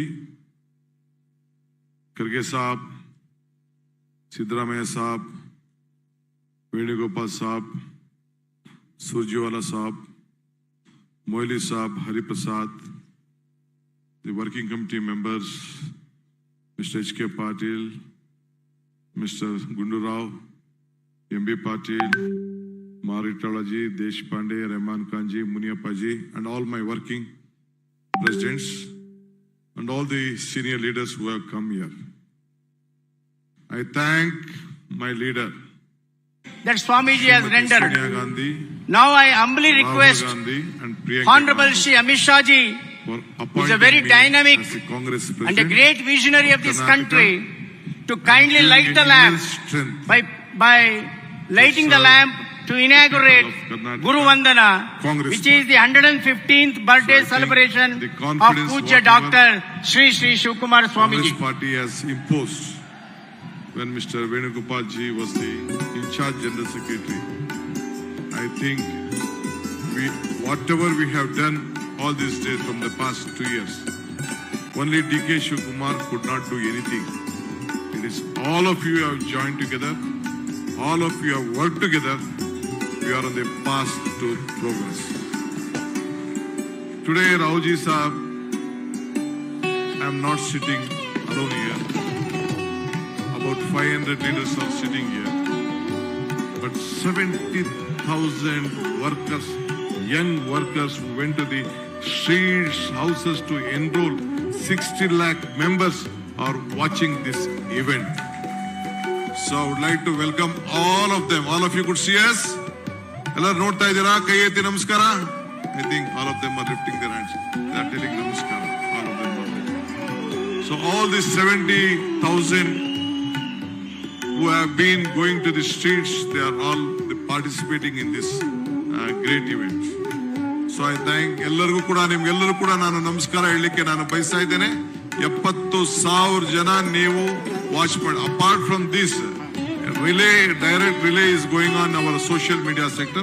That is a different issue. ಈ ಕಾರ್ಯಕ್ರಮಕ್ಕೆ ಮಾನ್ಯ ಸಚಿವರಾಗಿರ್ತಕ್ಕಂಥ ಉಮೇಶ್ ಕತ್ತಿ ಅವರು, ಕ್ಷೇತ್ರದ ಜನಪ್ರಿಯ ಶಾಸಕರಾಗಿರ್ತಕ್ಕಂಥ ಜ್ಯೋತಿ ಗಣೇಶ್ ಅವರು, ಮಸಾಲಾ ಜಯರಾಮ್ ಅವರು, ರಾಜೇಶ್ ಗೌಡರು, ಹಾಗೆ ವೇದಿಕೆ ಮುಂಭಾಗದಲ್ಲಿ ನಮ್ಮ ಎಲ್ಲ ಲೋಕಸಭಾ ಸದಸ್ಯರು, ಶಾಸಕರು, ಅವರಿಗೂ ಕೂಡ ಹೃತ್ಪೂರ್ವಕ ಸ್ವಾಗತವನ್ನ ಕೋರ್ತಾ ಇದ್ದೇನೆ. With the entire team to Karnataka. ಈ ಸಮಾರಂಭದಲ್ಲಿ big message you have sent ಪ್ರಧಾನ ಮುಖ್ಯ in the ಅತಿಥಿಗಳಾಗಿ history of Karnataka politics. ಪಾಲ್ಗೊಂಡು ಪೂಜ್ಯ ಶ್ರೀಗಳಿಗೆ ನುಡಿ ನಮನ ಸಲ್ಲಿಸುತ್ತಾ ಇರುವಂತವರು ನಮ್ಮ ರಾಜ್ಯದ ಕ್ರಿಯಾಶೀಲ ದಕ್ಷ ಮುಖ್ಯಮಂತ್ರಿಗಳಾದ ಸನ್ಮಾನ್ಯ ಶ್ರೀ ಬಸವರಾಜ ಬೊಮ್ಮಾಯಿಯವರು. Swamiji Shri Basuraj Bommai ji is a very dynamic and enthusiastic chief minister. Thank you for this great. He is serving the state with great conviction and commitment. I Madam request Indira Gandhi ji, our honorable chief minister Rahul Gandhi ji, to render his bhakti Sonia namana. Gandhi ji also had paid their respect. And yesterday, I think what you spoke to the children, what Swamiji spoke to all of us, which again, it is an immense strength. I thank Swamiji for also giving an opportunity. Dr. Shri Shri Shukumar Mahaswamiಗಳ ಭಕ್ತಾದಿಗಳಿಗೆ I would like to thank ಶರಣು ಶರಣಾರ್ಥಿ. ಸ್ನೇಹಿತರೆ, ನಾನು ನಿಮ್ಗೆಲ್ಲರೂ ಕೂಡ ಹೆಚ್ಚಿಗೆ ನಾನು ಚರ್ಚೆ ಮಾಡಕ್ಕೆ ಹೋಗುದಿಲ್ಲ. ಇಂದು ಬಹಳ ಕಷ್ಟ ಕಾಲದಲ್ಲಿ in a very difficult time Shivakumar Mahaswamiji ಅವರ 115ನೇ ಜಯಂತ್ಯೋತ್ಸವ ಗುರುವಂದನಾ ಕಾರ್ಯಕ್ರಮದಲ್ಲಿ ಭಾಗವಹಿಸಿರುವಂತಹ ಪರಮ ಪೂಜ್ಯ ಶ್ರೀ ಶ್ರೀ ಶ್ರೀ ಸಿದ್ದಲಿಂಗೇಶ್ವರ ಮಹಾಸ್ವಾಮೀಜಿಗಳು ಸಿದ್ಧಗಂಗಾ ಮಠ ಅವರ ಪಾದಾರಗಳಲ್ಲಿ ನಮಸ್ಕರಿಸಿ ಸುತ್ತೂರು ಸಂಸ್ಥಾನದ ಪರಮ ಪೂಜ್ಯರು ಆದಂತ ಶ್ರೀ ಶಿವರಾತ್ರಿ ದಶಕೇಂದ್ರ ಮಹಾಸ್ವಾಮೀಜಿಗಳ ಪಾದಾರಗಳಲ್ಲಿ ನಮಸ್ಕರಿಸಿ ಇಂದಿನ ಕಾರ್ಯಕ್ರಮದ ಕೇಂದ್ರ ಬಿಂದು ಭಾರತ ದೇಶ ಕಂಡಂತ ಅತ್ಯಂತ ದಕ್ಷ ಪ್ರಾಮಾಣಿಕ ಮತ್ತು ಶ್ರೇಷ್ಠ ದೇಶಭಕ್ತ ಗೃಹ ಸಚಿವರು ಕರ್ನಾಟಕದಲ್ಲಿ ಮನೆ ಮನೆಗೂ ಕೂಡ ಎಲ್ಲರ ಮನದಲ್ಲೂ ಕೂಡ ಸ್ಥಾನವನ್ನ ಮಾಡಿರುವಂತ ನಮ್ಮ ನೆಚ್ಚಿನ ನಾಯಕರಾದಂತ ಅಮಿತ್ ಶಾ ಜಿ, ಅದೇ ರೀತಿ ಕರ್ನಾಟಕದ ಕಣ್ಮಣಿ ರೈತರ ಹೋರಾಟಗಾರರು, ನೀವು ಕೊಟ್ಟಂತ ಶಕ್ತಿ, ನಮ್ಮ ನೆಚ್ಚಿನ ನಾಯಕರು ವಿಧಾನಸೌಧದಲ್ಲಾಗ್ಲಿ ಜನರ ಹೃದಯದಲ್ಲಾಗ್ಲಿ ಶಾಶ್ವತವಾದಂತಹ ಒಂದು ಪ್ರೀತಿಯ ಸ್ಥಾನವನ್ನ ಮಾಡಿರುವಂತ ನಮ್ಮೆಲ್ಲರ ನೆಚ್ಚಿನ ನಾಯಕರು, ಪಕ್ಷ ಇದರ ನಾವು ಸಾಧ್ಯ ನನ್ನ ನೆಚ್ಚಿನ ನಾಯಕರಾದಂತ ಪ್ರಯತ್ನ ಮಾಡ್ತಾ ಇದ್ದೀನಿ. ಶ್ರೀ BS ಯಡಿಯೂರಪ್ಪ ಸಾಹೇಬ್ರೆ, ಇವತ್ತು ಎಲ್ಲ ಕಾರ್ಯಕ್ರಮಗಳನ್ನ ನಾನು ಜಾಸ್ತಿ ಮಾಡಬಾರ್ದು, ಬೇರೆ ನಮ್ಮ ನಾಯಕರುಗಳಿಗೆ ಕರ್ನಾಟಕದ ಕೊಡಬೇಕು ಅನ್ನೋ ದೃಷ್ಟಿಯಿಂದ ಹೆಸರನ್ನ ದಿಲ್ಲಿಯಲ್ಲಿ ಬರೀ ಸ್ಲೈಡಿಂಗ್ ಬೆಳಗಿಸುತ್ತಿರುವಂತ ನಾವು ಏನ್ ಮಾಡಿದ್ದೀವಿ ಅಂತ ನಮ್ಮ ನೆಚ್ಚಿನ ಈ ನಾಯಕರು ಬೇಕಾದಷ್ಟು ಹೋರಾಟ ಮಾಡುದು. ಪಕ್ಷದ ಹಿಂದಿನ ಅಧ್ಯಕ್ಷರು, ಕೇಂದ್ರದ ಎಲ್ಲ ನಾಯಕರುಗಳ ಸಚಿವರು, ಪ್ರಧಾನಿ ನರೇಂದ್ರ ಮೋದಿಜಿ ಮತ್ತು ಅಮಿತ್ ಶಾ ಜಿ ಅವರ ಅತ್ಯಂತ ಪ್ರೀತಿಗೆ ಪಾತ್ರರಾಗಿರುವಂತ ನಮ್ಮೆಲ್ಲರ ಪ್ರೀತಿಗೆ ಪಾತ್ರರಾಗಿರುವಂತಹ ಪ್ರಹ್ಲಾದ್ ಜೋಶಿ ಜಿ ಅವರೇ, ಇದೇ ಸಂಸ್ಥೆಯಲ್ಲಿ ಶಿಕ್ಷಣವನ್ನ ಪಡೆದು ಕೇಂದ್ರ ಸಚಿವರಾಗಿರುವಂತಹ ಆತ್ಮೀಯರಾದಂತಹ ಭಗವಂತ ಖೂಬಾ ಅವರೇ, ಕೇಂದ್ರ ಸಚಿವರಾದಂತಹ ಶ್ರೀ ನಾರಾಯಣ ಸ್ವಾಮೀಜಿ ಅವರೇ, CT ರವಿ ಅವರೇ, ಅರ್ಜುನ್ ಜ್ಞಾನೇಂದ್ರ ಅವರೇ, ಹಾಗೂ ಇದೇ ಜಿಲ್ಲೆಯ ಮಂತ್ರಿಗಳು, ರೈತರ ನಾಯಕರು, ಆತ್ಮೀಯರಾದಂತಹ ಶ್ರೀ JC ಮಾಧುಸ್ವಾಮಿ ಅವರೇ, ಉಮೇಶ್ ಕತ್ತಿ ಅವರೇ, ಶಿಕ್ಷಣ ಸಚಿವರಂತ ನಾಗೇಶ್ ಅವರೇ, ಮತ್ತು ಈ ಜಿಲ್ಲೆಯಲ್ಲಿ ಅತ್ಯಂತ ಚರ್ಚೆ ಮಾಡ್ತಿದ್ದೀನಿ. ದೊಡ್ಡ ಪ್ರಮಾಣದ ಶಿಕ್ಷಣ ಸಂಸ್ಥೆಯನ್ನ ಪ್ರಾರಂಭ ಮಾಡಿ ನೀವು ಮಾಡಿದಂತ ಸೇವೆ ಕರ್ನಾಟಕ ಸರ್ಕಾರ ಮಾಡಕ್ ಆಗ್ಲಿಲ್ಲ. ಎಷ್ಟು ಹಾರ ಕಿಟ್ಟನ್ನ ಹಂಚಿದ್ರಿ, ಯಾವ ರೀತಿ ವ್ಯಾಕ್ಸಿನೇಟ್ ಕರ್ನಾಟಕ ಮಾಡಿದ್ರಿ, ಯಾವ ರೀತಿ ವ್ಯಾಕ್ಸಿನೇಟ್ ಕೊಟ್ರಿ. ನಾವು ಏನು ಒಂದು ನಮ್ಮ ಇದಕ್ಕೆ ಕಾರ್ಮಿಕರಿಗೆ ಆ ಕಷ್ಟಕಾಲದಲ್ಲಿ 1% ಅಷ್ಟು ದುಡ್ಡನ್ನ 2,000 3,000 ಕೊಡಬೇಕು ಅಂತ ಸಂದರ್ಭದಲ್ಲಿ ಕಾಂಗ್ರೆಸ್ ಪಕ್ಷ ನಿಮ್ಮೆಲ್ಲರ ಸಹಕಾರದಿಂದ ತೀರ್ಮಾನ ಮಾಡಿ, ನಾನು ನಮ್ಮ CLP ನಾಯಕರ ಹತ್ರ ಚರ್ಚೆ ಮಾಡಿ, ಕೆಲವು ಹಿರಿಯರ ಹತ್ರ ಚರ್ಚೆ ಮಾಡಿ 1 ಕೋಟಿ ರೂಪಾಯಿ ಚೆಕ್ ಅನ್ನ ಕೊಟ್ಟಾಗ ಇಡೀ ಸರ್ಕಾರ ನಿಮ್ಮ ಒತ್ತಾಯಕ್ಕೆ ಮಣಿದು ಇಡೀ ರಾಷ್ಟ್ರದಲ್ಲೇ ಈ ತೀರ್ಮಾನವನ್ನ ಮಾಡಬೇಕಾದಂತ ಒಂದು ಅನಿವಾರ್ಯತೆ ಬಂತು. ಸೊ ಅದರಿಂದ entire country, entire state had to yield on the pressure what we fought for the sake of the migrants. They are not the migrants, they are the nation builders of this country. They have been building Karnataka, they are building Bangalore. So we all have stood by them. I think it is with all of your kind support we are in. ಮತ್ತು ನಮ್ಮ corona ಸಂದರ್ಭದಲ್ಲಿ first wave ಇರ್ಬೋದು, second wave ಇರ್ಬೋದು, ಬೇರೆ ಬೇರೆ ಸಂದರ್ಭದಲ್ಲಿ ಎಲ್ಲರೂ ಕೂಡ ನಮ್ಮ ಕೈಲಾದಂತಹ ಸೇವೆ ಮಾಡಿದ್ದೀವಿ. ಬೈ ಎಲೆಕ್ಷನ್ಸ್ ಬಂತು ಮಧ್ಯದಲ್ಲಿ. ಬೈ ಎಲೆಕ್ಷನ್ ಕಷ್ಟ ಮಾಡ್ದೋ, ನಾವು ಹೋರಾಟ ಮಾಡ್ದೋ.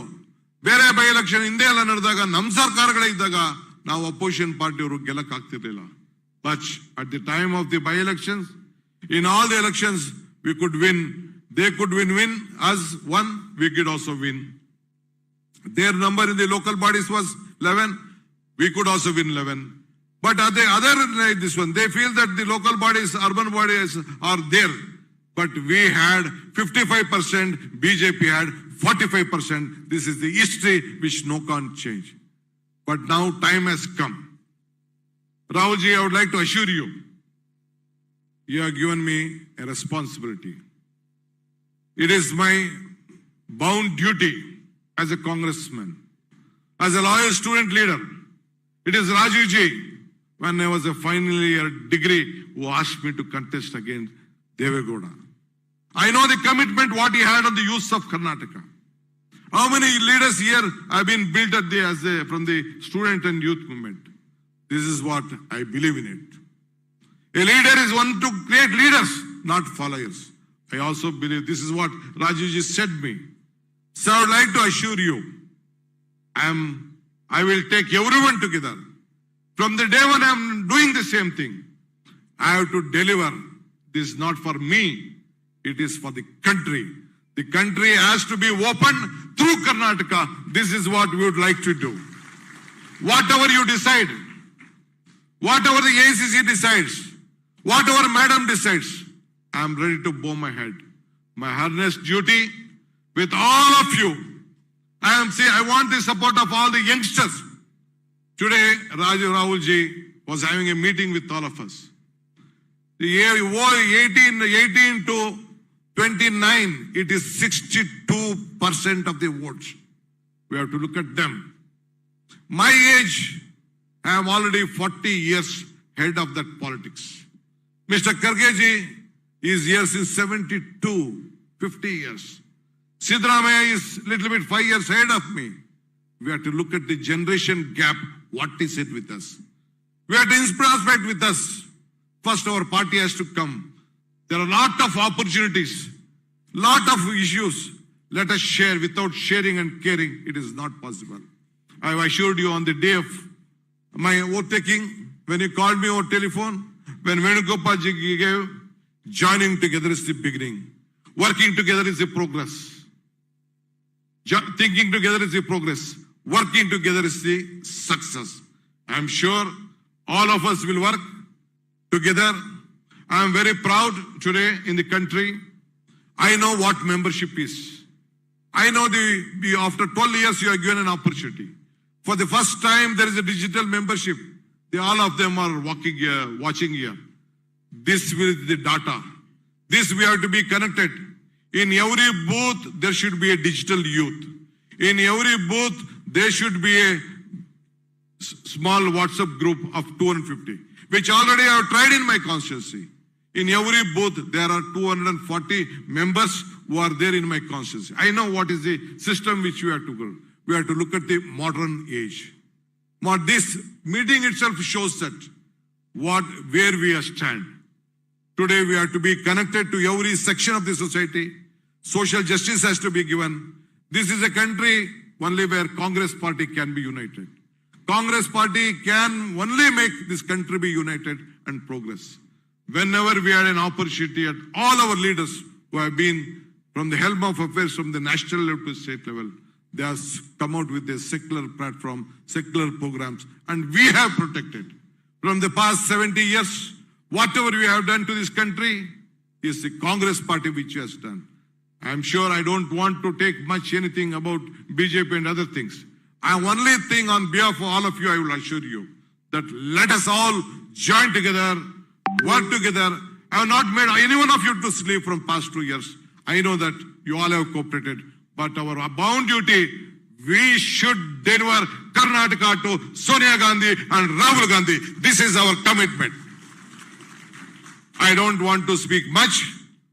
Though there are a lot of issues to speak, I will discuss later. Today he has given time to various leaders. He wants particularly to meet the youth. He wants to meet the other sections of the society, all the groups. Then the Mahila. If Congress party, we have to give strength to the Mahila.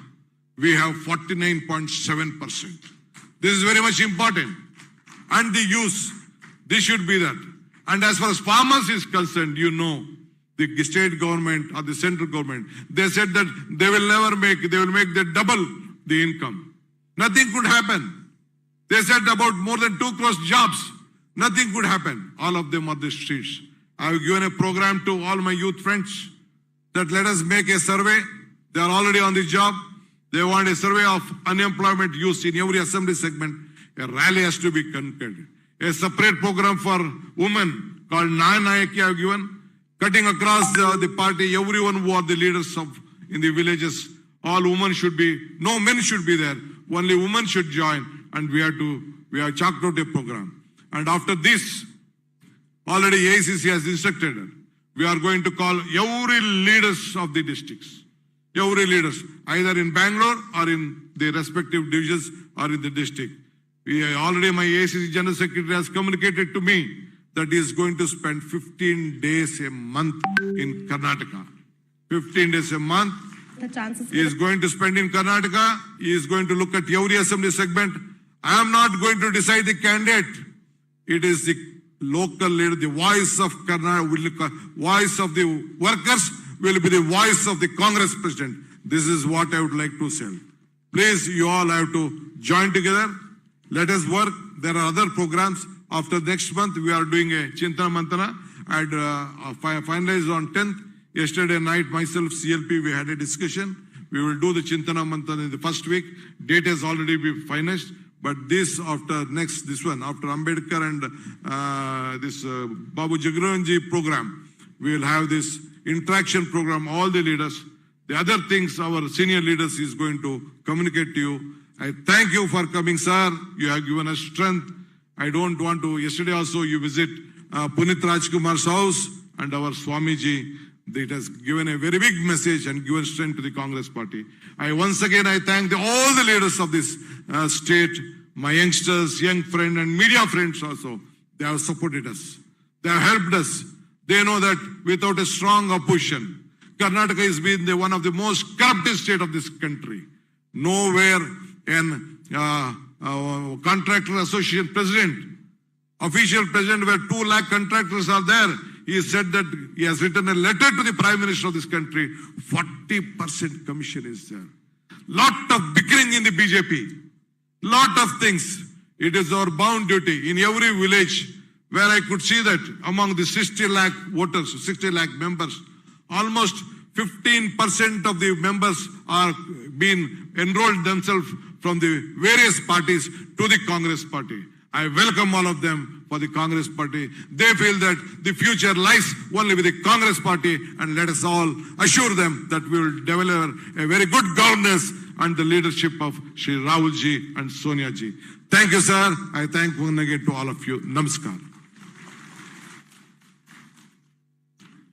ಈಗ ದಯವಿಟ್ಟು ಮುಂದೆ ಮಾತನಾಡ್ತಕ್ಕಂಥವರಲ್ಲಿ ಮನವಿ, ರಾಹುಲ್ ಗಾಂಧೀಜಿಯವರ ಹೆಸರನ್ನ ಹೇಳಿ ಮತ್ತೆ ಎಲ್ಲರ ಹೆಸರು ಹೇಳೋ ಅವಶ್ಯಕತೆ ಇಲ್ಲ. ದಯವಿಟ್ಟು ಮುಂದೆ ಮಾತನಾಡ್ತಕ್ಕಂಥವ್ರು ವಿಧಾನ ಪರಿಷತ್ನ ವಿರೋಧ ಪಕ್ಷದ ನಾಯಕರಂತ ಮಾನ್ಯ ಹರಿಪ್ರಸಾದ್ ಅವರು ಮಾತನಾಡಬೇಕು. ಮತ್ತು ವಿಶೇಷವಾಗಿ ಅವರು ವಿದ್ಯಾರ್ಥಿ ನಾಯಕರಾಗಿ, ಯುವ ಕಾಂಗ್ರೆಸ್ನ ನಾಯಕರಾಗಿ, ಸೇವಾದಳದ ರಾಜ್ಯ ಅಧ್ಯಕ್ಷರಾಗಿ, ಅಖಿಲ ಭಾರತ ಕಾಂಗ್ರೆಸ್ ಪಕ್ಷದ ಪ್ರಧಾನ ಕಾರ್ಯದರ್ಶಿಗಳಾಗಿ, ರಾಜ್ಯಸಭಾ ಸದಸ್ಯರಾಗಿ ಸುದೀರ್ಘ ಅನುಭವ ಉಳ್ಳಂತ ಒಬ್ಬ ರಾಜಕಾರಣಿ. ಅವರು ತಮ್ಮನ್ನ ಉದ್ದೇಶಿಸಿ ಮಾತನಾಡಬೇಕು ಅಂತೇಳಿ ನಾನು ಮನವಿ ಮಾಡ್ಕೊಳ್ತೇನೆ. ಎಲ್ರಿಗೂ ನಮಸ್ಕಾರ. Respected Rahul ji, people are waiting for your message. In between, they have asked me to speak. You have come to Karnataka at a crucial time where Bharatiya Janata Party is ruling the state. They have no agenda other than the communal agenda. Have been associated with you for a long. In the recent past, you have made 2 very important speeches. One at Rajasthan, you have clearly spoke on the ideology of the Congress party, where you have said there is a difference between Hindutva and Hinduism. This is the fact, and that we have to take it down to the ground level. The other speech, very aggressive speech in the Lok Sabha, where you have questioned Mr. Modi and his government on their governance. As rightly pointed out by Mr. President, PCC President, the country is full of majority of youngsters. Almost 65% of the population is below 40 years, 45 years. I would like to take back to one of the famous phrase, where in life 10 to 20 is a childhood, 20 to 40 is a learning stage, and 40 to 60 is earning stage.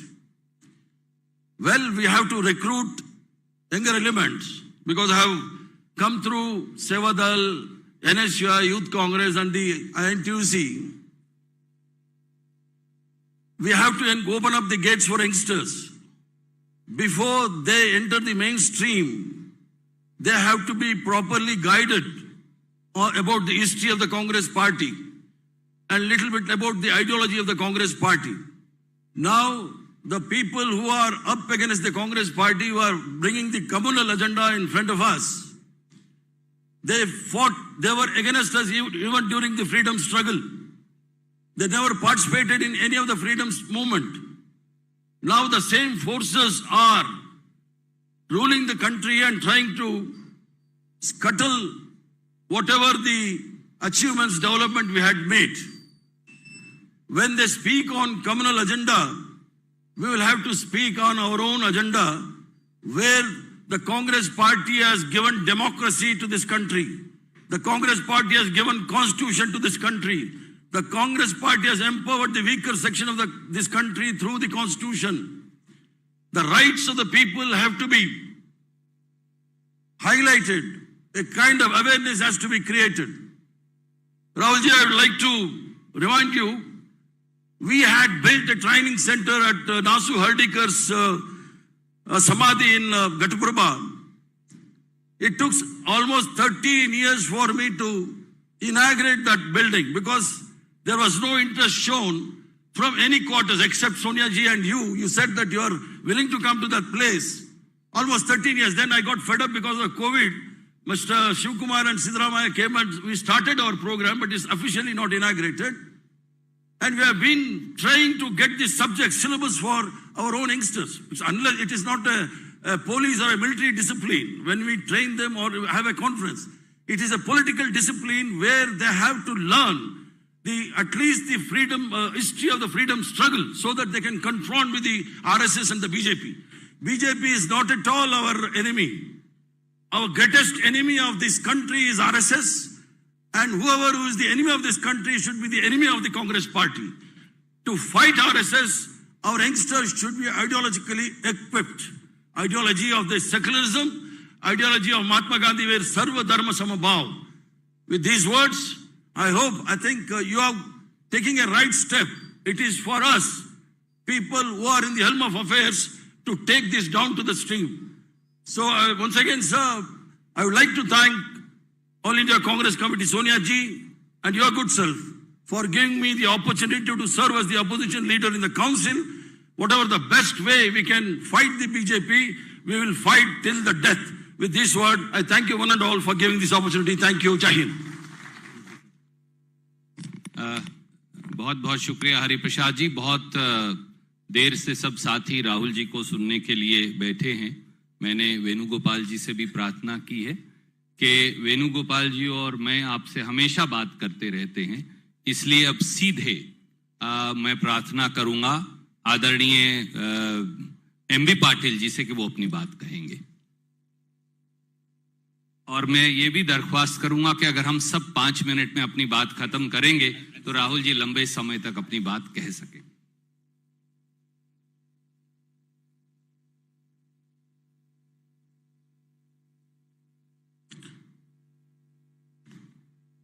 ನಮ್ಮೆಲ್ಲರ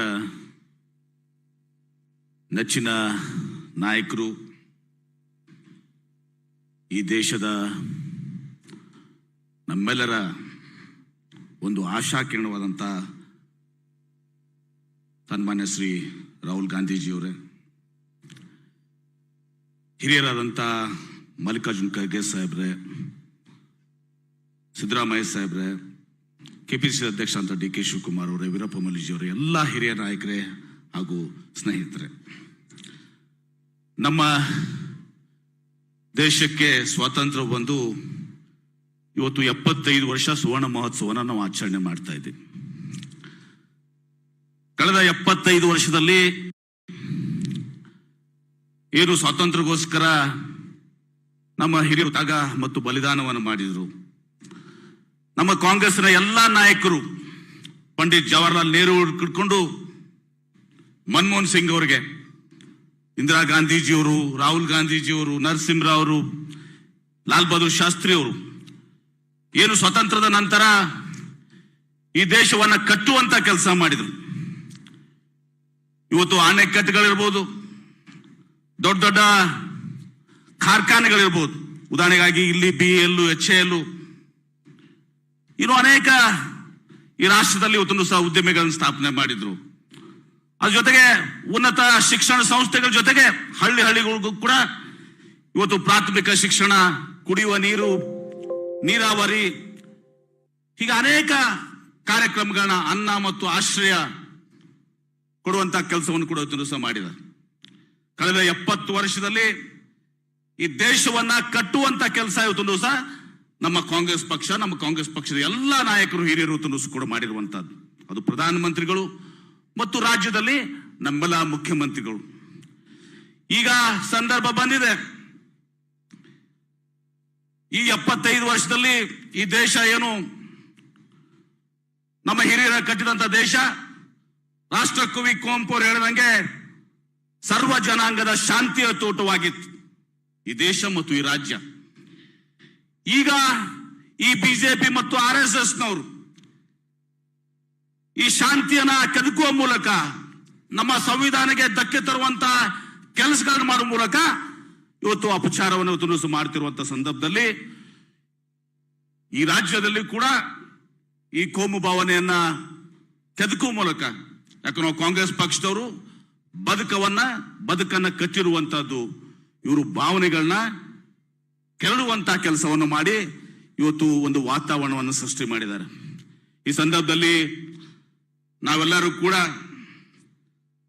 ನಮ್ಮ ನೆಚ್ಚಿನ ನಾಯಕರಂತ ರಾಹುಲ್ ಗಾಂಧೀಜಿಯವರ ಮಾತುಗಳನ್ನ ಕೇಳಬೇಕಾಗಿದ್ದರಿಂದ, ಮತ್ತು ಮೊನ್ನೆ ನಾನು ಶ್ರೀಮತಿ ಸೋನಿಯಾ ಗಾಂಧಿಯವರು, ಶ್ರೀ ರಾಹುಲ್ ಗಾಂಧಿಯವರು, ಶ್ರೀ KC ವೇಣುಗೋಪಾಲ್ ಜಿ ಅವರು, ಶ್ರೀ ಸುರ್ಜೇವಾಲಾ ಅವರು, ಸಿದ್ದರಾಮಯ್ಯ ಸಾಹೇಬರು, ಖರ್ಗೆ ಸಾಹೇಬರು, ಮೊಯ್ಲಿ ಸಾಹೇಬರು, DK ಶಿವಕುಮಾರ್ ಅವರು ಎಲ್ಲರೂ ಕೂಡ ನನ್ನನ್ನ KPCC ಪ್ರಚಾರ ಸಮಿತಿಯ ಅಧ್ಯಕ್ಷನಾಗಿ ಮಾಡಿ ಒಂದು ಜವಾಬ್ದಾರಿಯನ್ನು ಕೊಟ್ಟಿದ್ದಾರೆ. Sir, you have given me an opportunity to serve as the chairman of the campaign committee. So we had a function a few days ago and I have addressed the people and the set agenda. I will take all the seniors' advice and also the young leaders' advice and have an action plan, and we will take the programs and what Congress has done in the last 70 years in the nation, the building of the nation, and what the communal BJP is trying to destroy our society. We will take it to the last person of this state, to every booth with the pracharaks over there, and I'll come to your good self also and explain, and I take your advice and we move forward, sir. I again thank you for giving me an opportunity as campaign committee chairman, and I had a big function a few days ago. All the people, all our legislators, ex-legislators, and every senior leaders were present in the course. We had a very meaningful program a few days ago, sir, and I'll take everybody along, work with everybody, and see that the Congress comes to power in 2023. Thank you, sir. ಈಗ ನಮ್ಮೆಲ್ಲರ ನೆಚ್ಚಿನ ನಾಯಕರು, ರಾಜ್ಯಸಭೆಯ ವಿರೋಧ ಪಕ್ಷದ ನಾಯಕರಾದಂತ ಮಾನ್ಯ ಮಲ್ಲಿಕಾರ್ಜುನ್ ಖರ್ಗೆ ಸಾಹೇಬರು ಸಭೆಯನ್ನ ಉದ್ದೇಶಿ ಮಾತನಾಡ್ತಾರೆ.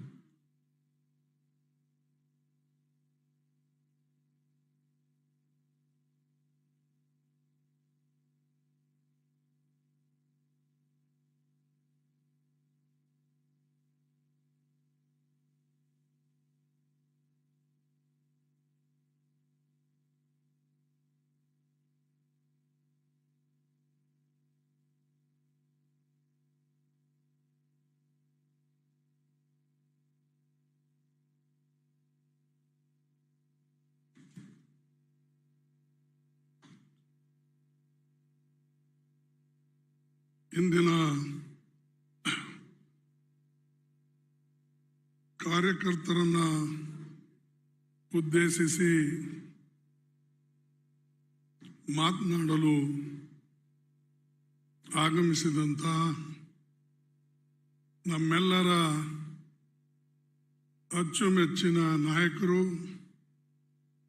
ಮತ್ತು ಕಾಂಗ್ರೆಸ್ ಪಕ್ಷದ ಮಾಜಿ ಅಧ್ಯಕ್ಷರಾದ ಶ್ರೀ ರಾಹುಲ್ ಗಾಂಧೀಜಿಯವರೇ, ಕಾಂಗ್ರೆಸ್ ಪಕ್ಷದ ರಾಜ್ಯದ ಅಧ್ಯಕ್ಷರಾದ ಶಿವಕುಮಾರ್ ಅವರೇ, CLP ಲೀಡರ್ ಆದಂಥ ಶ್ರೀಮಾನ್ ಸಿದ್ದರಾಮಯ್ಯನವರೇ, ಹಾಗೂ ನಮ್ಮ ಆರ್ಗನೈಸೇಷನ್ ಸೆಕ್ರೆಟರಿಗಳಾದಂಥ ಶ್ರೀಮಾನ್ ವೇಣುಗೋಪಾಲ್ ಅವರೇ, ಹಾಗೂ ಸುರ್ಜೇವಾಲಾ ಸಾಹೇಬ್ರೆ, ಮೇಲ್ಮನೆ ನಾಯಕರಾದ ಶ್ರೀಮಾನ್ ಹರಿಪ್ರಸಾದ್ ಅವರೇ, ಹಾಗೂ ಈಗ ತಾನೇ ಮಾತನಾಡಿದಂಥ MB ಪಾಟೀಲ್ರೇ ಮತ್ತು ಎಲ್ಲ ಹಿರಿಯ ಮುಖಂಡರೇ, ಇಲ್ಲಿ ಉಪಸ್ಥಿತಿರ್ತಕ್ಕಂಥ ಎಲ್ಲ ನಮ್ಮ ಪಕ್ಷದ ಕಾರ್ಯಕರ್ತ ಬಂಧುಗಳೇ, ಈಗಾಗಲೇ ಸಮಯ ಜಾಸ್ತಿ ಆದ ಕಾರಣ ನಾನು ದೀರ್ಘವಾಗಿ ಮಾತನಾಡಕ್ಕೆ ಹೋಗೋದಿಲ್ಲ. ಒಂದೆರಡು ಮಾತುಗಳನ್ನು ಹೇಳಿ, ಹಾಗೂ ಕೂಡ ನಮ್ಮ ರಾಜ್ಯದಲ್ಲಿ ನಾವು ಪ್ರಚಾರ ಮಾಡಬೇಕಾಗ್ತದೆ. ಸೊ ಆ ಸಂದರ್ಭದಲ್ಲಿ ನಮ್ಮ ವಿಚಾರಗಳನ್ನು ನಾವು ಹೇಳೋಣ. ಆದರೆ ಇವತ್ತು ರಾಹುಲ್ ಗಾಂಧೀಜಿ ಅವರು ಬಂದಿದ್ದಾರೆ, ಅದಕ್ಕೆ ಅವರ ಸಮ್ಮುಖದಲ್ಲೂ ಕೂಡ ಒಂದೆರಡು ಮಾತುಗಳನ್ನು ಹೇಳ್ತಕ್ಕಂಥದ್ದು ಅವಶ್ಯ ಅಂತ ಹೇಳಿ ನಾನು ಭಾವಿಸಿದ್ದೇನೆ. ಮೊದಲನೇದು,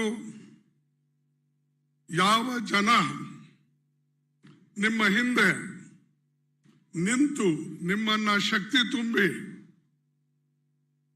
ಪಕ್ಷವನ್ನ ಕಟ್ಟಕ್ಕೆ ನಿಮ್ಮ ಮತದಾರರಾಗಿ ನಿಮ್ಮ ಆಳಾಗಿ ಇಲ್ಲಿವರೆಗೆ ನಿಮ್ಮ ಜೊತೆಯಲ್ಲಿದ್ದಾರೋ ಅವರ ಬಗ್ಗೆ ನಾವೆಲ್ಲರೂ ಮಾತಾಡ್ತಕ್ಕಂಥದ್ದು ಮೊದಲು ಕಲಿಬೇಕು.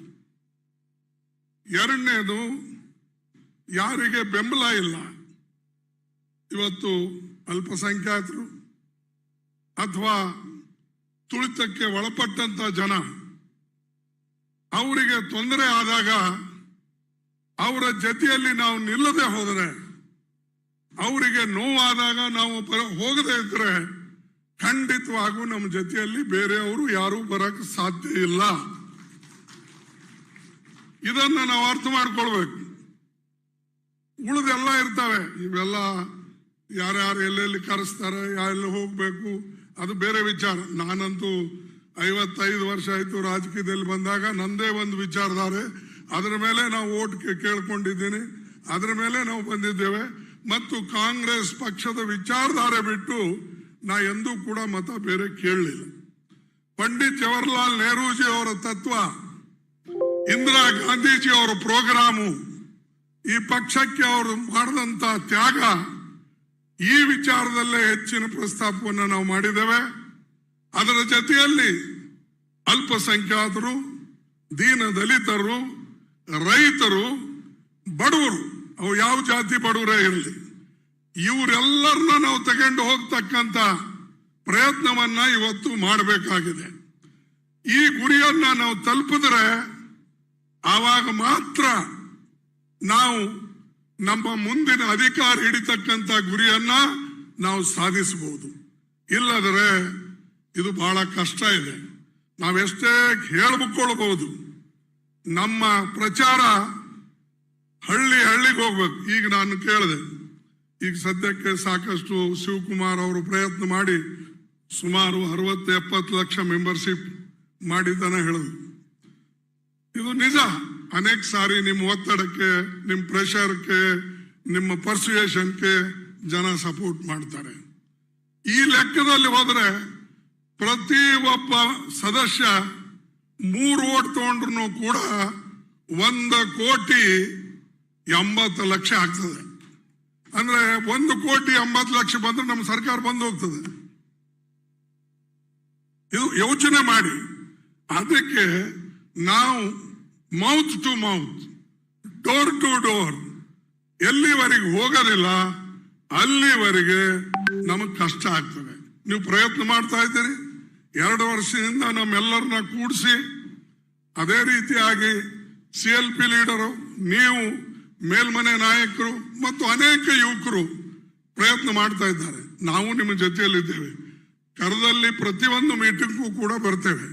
ಆದ್ರೆ ನನ್ನ ಒಂದೇನಂದ್ರೆ ಅಪೀಲ್, ನಮ್ಮ ಜೊತೆಯಲ್ಲಿದ್ದವರಿಗೆ ನಾವು ಹೆಚ್ಚಿನ ಶಕ್ತಿ ಕೊಡಬೇಕು, ಅವ್ರ ಪರ ಮಾತಾಡಬೇಕು, ಅವ್ರ ವಾಯ್ಸನ್ನ, ಅವರಿಗೆ ಅವ್ರ ಧ್ವನಿಯನ್ನ ಎತ್ತತಕ್ಕಂಥದ್ದು ಮಾಡಬೇಕು.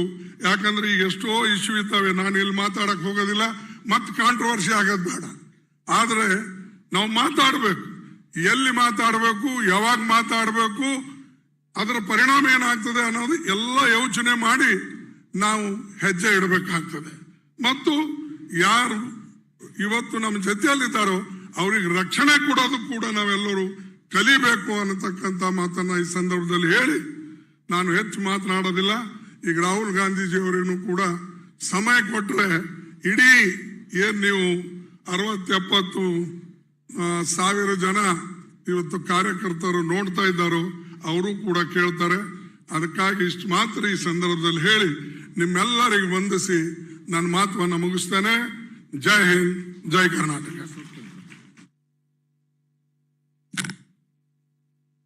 ಈಗ ನಮ್ಮೆಲ್ಲರ ನೆಚ್ಚಿನ ನಾಯಕರು, ಜನಪ್ರಿಯ ಮಾಜಿ ಮುಖ್ಯಮಂತ್ರಿಗಳಂತ ಮತ್ತು ವಿರೋಧ ಪಕ್ಷದ ನಾಯಕರಾದಂತ ಮಾನ್ಯ ಸಿದ್ದರಾಮಯ್ಯ ಸಾಹೇಬರು ಸಭೆಯನ್ನು ಉದ್ದೇಶಿಸಿ ಮಾತನಾಡ್ತಾರೆ.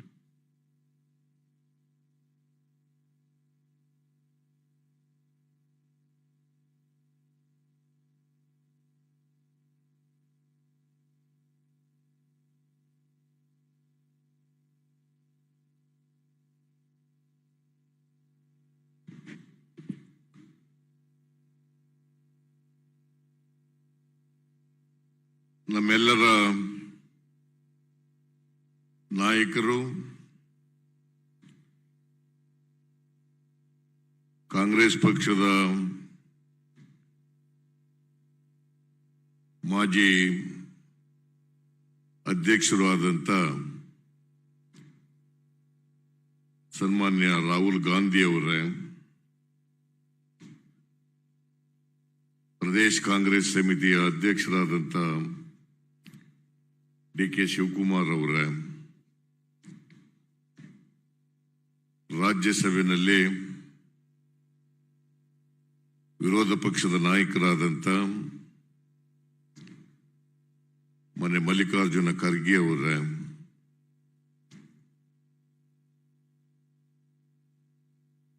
ಕಾಂಗ್ರೆಸ್ ಪಕ್ಷದ ರಾಷ್ಟ್ರೀಯ ಪ್ರಧಾನ ಕಾರ್ಯದರ್ಶಿಗಳಾದಂಥ ವೇಣುಗೋಪಾಲ್ ಅವರೇ, ಶ್ರೀ ಸುರ್ಜೇವಾಲಾ ಅವರೇ, ವಿಧಾನ ಪರಿಷತ್ತಿನಲ್ಲಿ ವಿರೋಧ ಪಕ್ಷದ ನಾಯಕರಾದಂಥ ಶ್ರೀ ಹರಿಪ್ರಸಾದ್ ಅವರೇ, ಪ್ರದೇಶ ಕಾಂಗ್ರೆಸ್ ಸಮಿತಿಯ ಪ್ರಚಾರ ಸಮಿತಿಯ ಅಧ್ಯಕ್ಷರಾದಂಥ MB ಪಾಟೀಲ್ ಅವರೇ, ಇತರ ಎಲ್ಲ ಹಿರಿಯ ನಾಯಕರುಗಳೇ, ಲೋಕಸಭಾ ರಾಜ್ಯಸಭಾ ಸದಸ್ಯರುಗಳೇ, ಎಲ್ಲ ಶಾಸಕ ಮಿತ್ರರೇ, ಮಾಜಿ ಶಾಸಕರುಗಳೇ, ಎಲ್ಲ ಮುಂಚೂಣಿ ಘಟಕಗಳ ಎಲ್ಲ ಪದಾಧಿಕಾರಿಗಳೇ, ಪ್ರದೇಶ ಕಾಂಗ್ರೆಸ್ ಸಮಿತಿಯ ಎಲ್ಲ ಕಾರ್ಯಾಧ್ಯಕ್ಷರುಗಳೇ,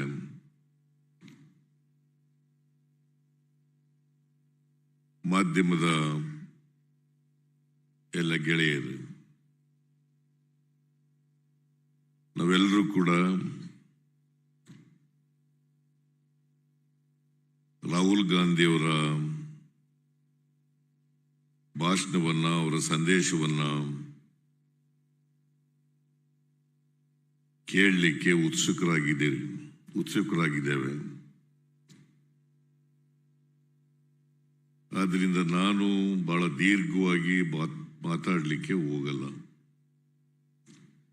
ಈಗಾಗಲೇ ಮಾತನಾಡಿದಂಥ ನಾಯಕರುಗಳು, ನಮ್ಮ ಪಕ್ಷ ಇವತ್ತು ಕರ್ನಾಟಕದಲ್ಲಿ ಚುನಾವಣೆ ಎದುರಿಸಲಿಕ್ಕೆ ಎಷ್ಟರ ಮಟ್ಟಿಗೆ ನಾವು ಸನ್ನದ್ಧರಾಗಿದ್ದೀವಿ ಅಂತಕ್ಕಂಥದ್ರ ಬಗ್ಗೆ ಪ್ರಸ್ತಾಪ ಮಾಡಿದ್ದಾರೆ. ಚುನಾವಣೆ ಇನ್ನೊಂದು ವರ್ಷ ಇದೆ. 2023 ಏಪ್ರಿಲ್ನಲ್ಲಿ ಚುನಾವಣೆ ನಡೀತದೆ.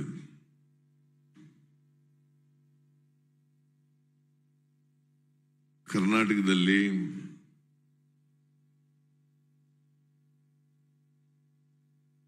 ಭಾರತೀಯ ಜನತಾ ಪಕ್ಷದ ಒಂದು ಅನೈತಿಕವಾದಂಥ ಸರ್ಕಾರ ಇದೆ. ಕರ್ನಾಟಕದಲ್ಲಿ ಯಾವತ್ತೂ ಕೂಡ 2008 ಇರಬಹುದು ಅಥವಾ ಈಗಿರ್ತಕ್ಕಂಥ ಸರ್ಕಾರ ಇರಬಹುದು, ಜನರ ಆಶೀರ್ವಾದ ಪಡೆದು ಅಧಿಕಾರಕ್ಕೆ ಬಂದಿರತಕ್ಕಂಥ ಪಕ್ಷ ಅಲ್ಲ. ಅವರಿಗೆ ಪೂರ್ಣ ಪ್ರಮಾಣದ ಬಹುಮತ ಬರಲಿಲ್ಲ. 2008ರಲ್ಲೂ ಕೂಡ 110 ಸ್ಥಾನ ಅಷ್ಟೇ ಗೆದ್ದಿದ್ದದ್ದು ಅವರು.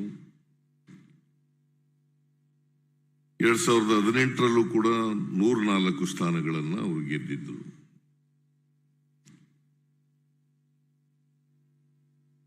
ಶ್ರೀಮಾನ್ ಯಡಿಯೂರಪ್ಪನವರು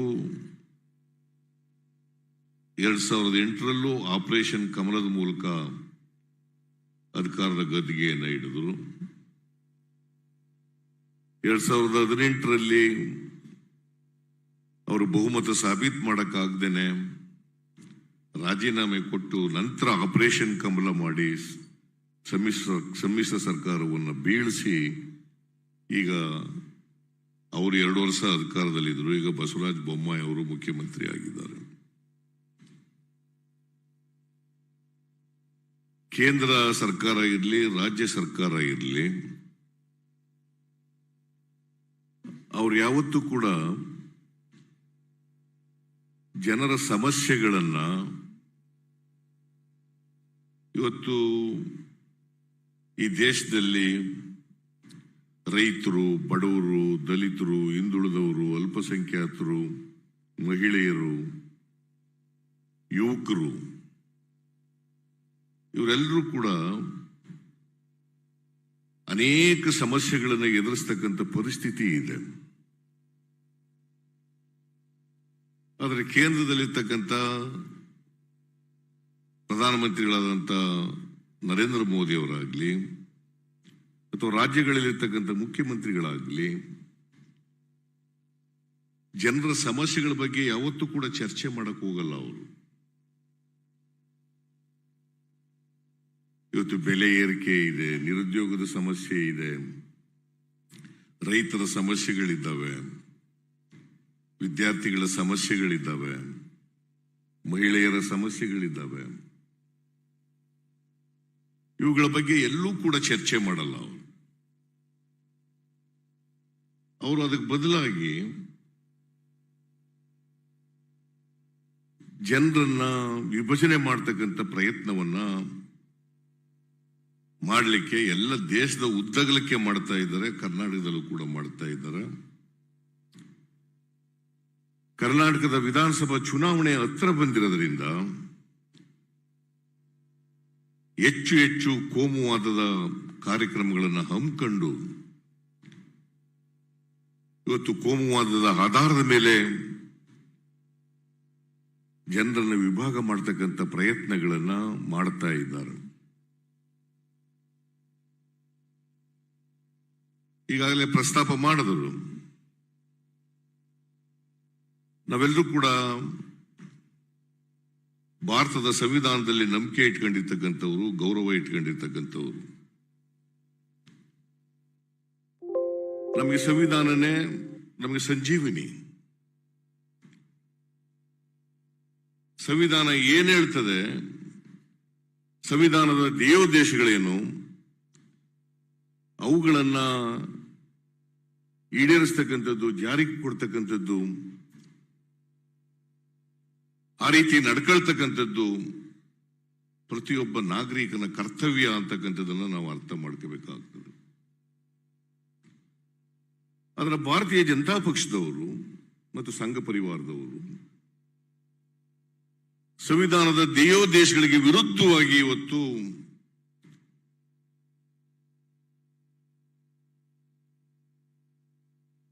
ಜನರ ಮನಸ್ಸುಗಳನ್ನ ಕೋಮುವಾದ ಆಧಾರದ ಮೇಲೆ ಕದಡ್ತಕ್ಕಂಥ ಕೆಲಸವನ್ನ ಇವತ್ತು ಮಾಡ್ತಾ ಇದ್ದಾರೆ. ಕರ್ನಾಟಕದಲ್ಲಿ ಇವರು ಅಧಿಕಾರಕ್ಕೆ ಬಂದ ಮೇಲೆ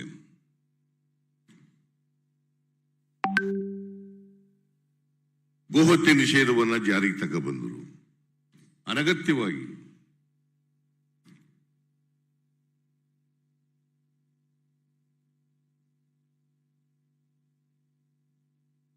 ಆಮೇಲೆ ಆಂಟಿ ಕನ್ವರ್ಷನ್ ಬಿಲ್ ಅನ್ನು ಜಾರಿಗೆ ತಗೊಬಂದರು. ಹಿಜಾಬ್ ವಿಷಯವನ್ನ ಪ್ರಸ್ತಾಪ ಮಾಡಿದರು. ಭಗವದ್ಗೀತೆ ವಿಚಾರವನ್ನ ಪ್ರಸ್ತಾಪ ಮಾಡಿದರು. ಈಗ ಹಲಾಲ್ ವಿಚಾರವನ್ನ ಪ್ರಸ್ತಾಪ ಮಾಡ್ತಾ ಇದ್ದಾರೆ. ಇವರು ಪ್ರಸ್ತಾಪ ಮಾಡಿರ್ತಕ್ಕಂಥ ಯಾವ ವಿಚಾರಗಳಿಗೂ ಕೂಡ ಸಂವಿಧಾನ ವಿರುದ್ಧವಾಗಿದೆ ಅಂತಕ್ಕಂಥದನ್ನು ನಾವು ತಿಳ್ಕೊಂಡಿದ್ದೀವಿ. ಯಾಕಂದ್ರೆ ಭಾರತೀಯ ಜನತಾ ಪಕ್ಷದವರಿಗೆ, ಸಂಘ ಪರಿವಾರದವರಿಗೆ ಸಂವಿಧಾನದ ಬಗ್ಗೆ ಗೌರವ ಇಲ್ಲ, ಸಂವಿಧಾನದ ಧ್ಯೇಯೋದ್ದೇಶಗಳನ್ನು ಜಾರಿ ಮಾಡಬೇಕು ಅಂತಕ್ಕಂಥದ್ದು ಅವರಿಗೆ ಇಚ್ಛೆ ಇಲ್ಲ. ಅದಕ್ಕಾಗಿ ಈ ವಿಚಾರಗಳನ್ನ ಮುನ್ನೆಲೆಗೆ ತರ್ತಕ್ಕಂಥ ಪ್ರಯತ್ನವನ್ನ ಮಾಡ್ತಾ ಇದ್ದಾರೆ. ವಿಶೇಷವಾಗಿ ಯುವಕರನ್ನ, ಅವರಿಗೆ ಕೋಮುವಾದದ ವಿಷಬೀಜವನ್ನ ಬಿತ್ತಿ, ದ್ವೇಷದ ವಿಷಬೀಜವನ್ನ ಬಿತ್ತಿ ಆ ಯುವಕರಿಗೆ ದಾರಿ ತಪ್ಪಿಸ್ತಕ್ಕಂಥ ಕೆಲಸವನ್ನ ಇವತ್ತು ದೇಶದ ಉದ್ದಗಲಕ್ಕೆ, ರಾಜ್ಯದ ಉದ್ದಗಲಕ್ಕೆ ಮಾಡ್ತಾ ಇದ್ದಾರೆ. ನಾವು ಕಾಂಗ್ರೆಸ್ ಪಕ್ಷ ಜಾತ್ಯತೀತ ತತ್ವದಲ್ಲಿ ನಂಬಿಕೆ ಇಟ್ಕೊಂಡಿರ್ತಕ್ಕಂಥ ಪಕ್ಷ, ಅದಕ್ಕೆ ಬದ್ಧತೆ ಇರ್ತಕ್ಕಂಥ ಪಕ್ಷ.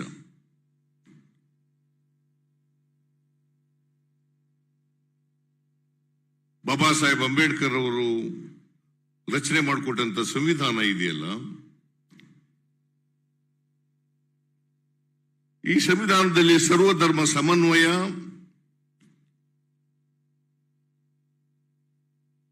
ಸಹಿಷ್ಣುತೆ, ಸಹಬಾಳ್ವೆ,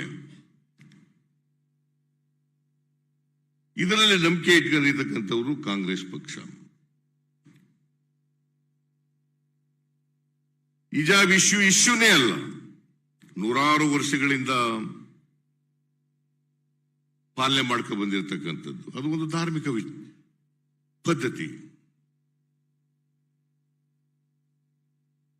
ಅದು ಏನು ಉಡುಪಿನಲ್ಲಿ ಜಿಲ್ಲೆಯಲ್ಲಿ ಪ್ರಾರಂಭ ಆಯಿತು, ಸರ್ಕಾರ ಮನಸ್ಸು ಮಾಡಿದ್ರೆ ಅದು ಹರಡದಂತೆ ನೋಡ್ಕೊಳ್ಳಿಕ್ಕೆ ಸಾಧ್ಯ ಆಯ್ತಿತ್ತು. ಅವತ್ತೇ ಅದನ್ನು ಮುಗಿಸ್ಲಿಕ್ಕೆ ಸಾಧ್ಯ ಆಯ್ತಿತ್ತು. ಆದರೆ ದುರುದ್ದೇಶದಿಂದ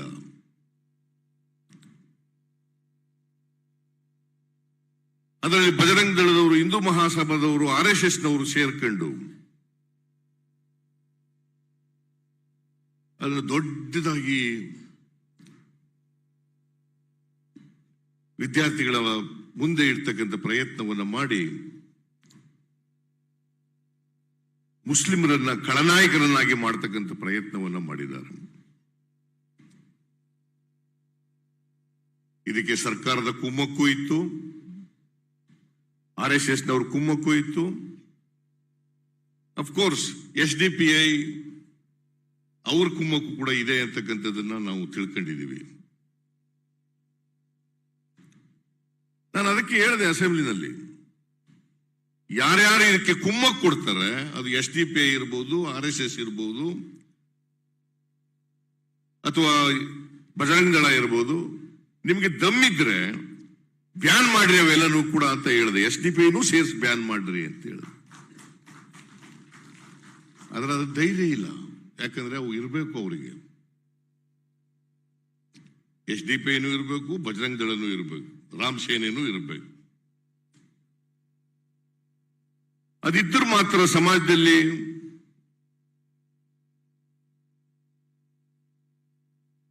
ಬಾಂಧವ್ಯವನ್ನು ಹಾಳು ಮಾಡಲಿಕ್ಕೆ ಸಾಧ್ಯ ಆಗ್ತದೆ. ಇವತ್ತು ಇದನ್ನ ಚುನಾವಣೆ ಬಹುಶಃ ಇನ್ನು 1 ವರ್ಷ ಏನು ಅವಧಿ ಇದೆ ನಮಗೆ, ಈ 1 ವರ್ಷದ ಅವಧಿವರೆಗೂ ಕೂಡ ಈ ವಿಚಾರಗಳು ಅಥವಾ ಇನ್ನು ಬೇರೆ ಬೇರೆ ವಿಚಾರಗಳನ್ನ ಅವರು ಪ್ರಸ್ತಾಪ ಮಾಡಲಿಕ್ಕೆ, ಅವುಗಳನ್ನ ಜನರ ಮುಂದೆ ಇಡ್ತಕ್ಕಂಥ ಪ್ರಯತ್ನವನ್ನು ಮಾಡಲಿಕ್ಕೆ ಮಾಡ್ತಾ ಇದ್ದಾರೆ. ಇದು ಉದ್ದೇಶ ಪೋಲರೈಸೇಷನ್ ಆಫ್ ವೋಟ್ಸ್ ಅಷ್ಟೇನೆ, ಪೋಲರೈಸೇಷನ್ ಆಫ್ ವೋಟ್ಸ್. ಅದರಿಂದ ನಾವು ಕಾಂಗ್ರೆಸ್ನವರು ಈ ಎಲ್ಲ ವರ್ಗದ ಜನ ಇದ್ದಾರಲ್ಲ, ಮೈನಾರಿಟೀಸು, ಹಿಂದುಳಿದವರು, ದಲಿತರು, ಅಲ್ಪಸಂಖ್ಯಾತರು, ಇವ್ರಿಗೆ ರಕ್ಷಣೆಯನ್ನ ಕೊಡಬೇಕಾಗಿರ್ತಕ್ಕಂಥದ್ದು ನಮ್ಮ ಜವಾಬ್ದಾರಿ, ಕರ್ತವ್ಯ. ನಾವು ಅವರು ಏನ್ ತಪ್ಪು ತಿಳ್ಕೊಬಿಡ್ತಾರೋ, ಇವ್ರ ತಪ್ಪು ಏನ್ ತಪ್ಪು ತಿಳ್ಕೊಬಿಡ್ತಾರೋ, ಈ ತರ ಮಾತಾಡಿದ್ರೆ ಏನ್ ಅನ್ಕೊಬಿಡ್ತಾರೋ, ಅದನ್ನು ಬಿಡಬೇಕಾಗ್ತದೆ. You must have a clarity on this. Clarity ಇರಬೇಕು. We are committed to secularism.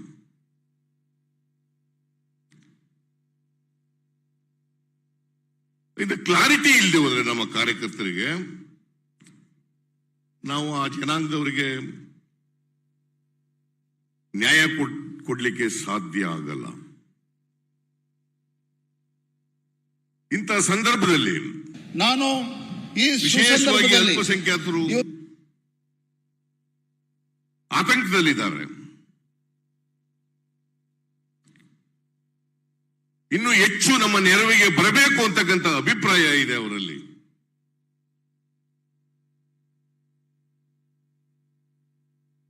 ಇದು ಅನೇಕ ಜನ ಅಲ್ಪಸಂಖ್ಯಾತರು ನನ್ನ ಜೊತೆನಲ್ಲಿ ಮಾತನಾಡಿದ್ದಾರೆ. ಅದಕ್ಕೋಸ್ಕರ the Congress party must be aggressive on these issues.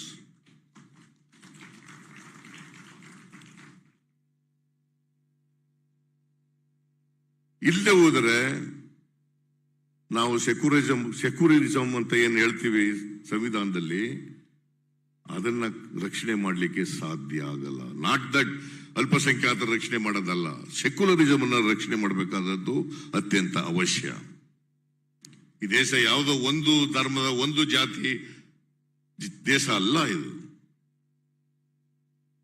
ಎಲ್ಲರ ತ್ಯಾಗ ಬಲಿದಾನಗಳಿಂದ, ಹಿಂದೂಗಳು, ಅಲ್ಪಸಂಖ್ಯಾತರು, ಮುಸಲ್ಮಾನರು, ಕ್ರಿಶ್ಚಿಯನ್ರು, ಸಿಖ್ರು, ಎಲ್ಲ ಬಲಿದಾನಗಳಿಂದ ನಮಗೆ ಸಿಕ್ಕಿರ್ತಕ್ಕಂಥದ್ದು ಈ ಸ್ವಾತಂತ್ರ್ಯ. ಇನ್ನು ಯಾರೋ ಒಂದು ವರ್ಗದ ಜನರಿಂದ ಸ್ವಾತಂತ್ರ್ಯ ಬಂದಿರತಕ್ಕಂಥದ್ದಲ್ಲ. ನಾವು ಸ್ವಾತಂತ್ರ್ಯ ಉಳಿಸ್ಕೋಬೇಕಾದ್ರೆ, ಪ್ರಜಾಸತ್ತೆ ಉಳಿಸ್ಕೋಬೇಕಾದ್ರೆ, ಸಂವಿಧಾನ ರಕ್ಷಣೆ ಮಾಡಬೇಕಾದ್ರೆ ಎಲ್ಲ ವರ್ಗದ ಜನರಿಗೂ ಕೂಡ ನ್ಯಾಯ ಕೊಟ್ಟಾಗ ಮಾತ್ರ ಸಾಧ್ಯ ಅಂತಕ್ಕಂಥದ್ದನ್ನ ತಿಳ್ಕೋಬೇಕು.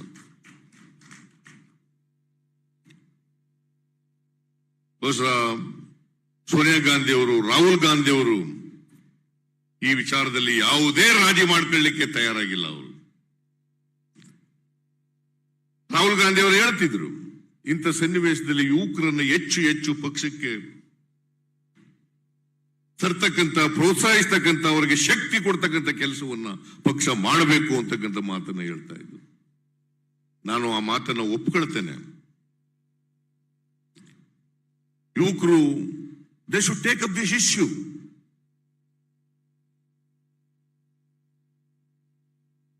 ಇದು ಯಾವುದೋ ಒಂದು ಜನರ ಓಲೈಕೆ ಮಾಡ್ತಕ್ಕಂಥ ವಿಚಾರ ಅಲ್ಲ. ಇದು ಈ ದೇಶ ಉಳಿಬೇಕಾಗ್ತದೆ. ಯಾವ ದೇಶದಲ್ಲಿ, ಯಾವ ಸಮಾಜದಲ್ಲಿ ಶಾಂತಿ ಸುವ್ಯವಸ್ಥೆ ಇರೋದಿಲ್ಲ,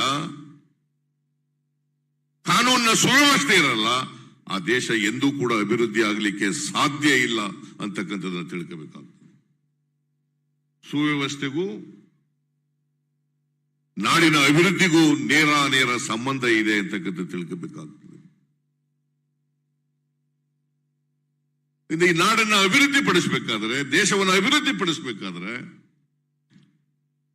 ಕಾನೂನಿನ ಸುವ್ಯವಸ್ಥೆನೂ ಕೂಡ ಅತ್ಯಂತ ಅವಶ್ಯ. ಅದಿರಬೇಕಾದ್ರೆ ಸಮಾಜದಲ್ಲಿ ಸಾಮರಸ್ಯ ಇರಬೇಕಾದದ್ದು ಕೂಡ ಅತ್ಯಂತ ಅವಶ್ಯ. ಈ ಸಾಮರಸ್ಯ ಕಾಪಾಡಬೇಕಾಗಿರ್ತಕ್ಕಂಥದ್ದು, ಸಮಾಜದಲ್ಲಿ ಸಾಮರಸ್ಯ ನೆಲೆಸಲಿಕ್ಕೆ ಪ್ರಯತ್ನ ಮಾಡಬೇಕಾಗಿರ್ತಕ್ಕಂಥದ್ದು ನಮ್ಮೆಲ್ಲರ ಕರ್ತವ್ಯ. ಇದನ್ನ ಮಾಡಲೇಬೇಕು. ಇದು ಒಂದು. ಎರಡನೇದು, ಚುನಾವಣೆಗೆ ಈಗಾಗಲೇ ರಾಹುಲ್ ಗಾಂಧಿ ಅವರು ಹೇಳಿದ್ದಾರೆ. ಸುರ್ಜೇವಾಲಾ ಅವರು ಕೂಡ ನಾವು ನಿನ್ನೆ ಅಧ್ಯಕ್ಷರು ನಾವೆಲ್ಲ ಚರ್ಚೆ ಮಾಡಿದ್ದೀವಿ. ಪ್ರತಿ ಜಿಲ್ಲೆ ಚರ್ಚೆ ಮಾಡ್ತೀವಿ. ಮುಕ್ತವಾಗಿ ನಿಮ್ಮ ಅಭಿಪ್ರಾಯಗಳನ್ನು ಹೇಳ್ಬೇಕು. ಈ ಸಾರಿ ಕಾಂಗ್ರೆಸ್ ಪಕ್ಷ ಗೆಲ್ಲೇಬೇಕು. ನಾವು 135ರಿಂದ 140 ಸ್ಥಾನಗಳನ್ನು ಗೆಲ್ಲೇಬೇಕು. ಈ ಕೋಮುವಾದಿ ಬಿಜೆಪಿಯನ್ನ ಕಿತ್ತೊಗೆತಕ್ಕಂಥ ಕೆಲಸವನ್ನ ಮಾಡಲೇಬೇಕು.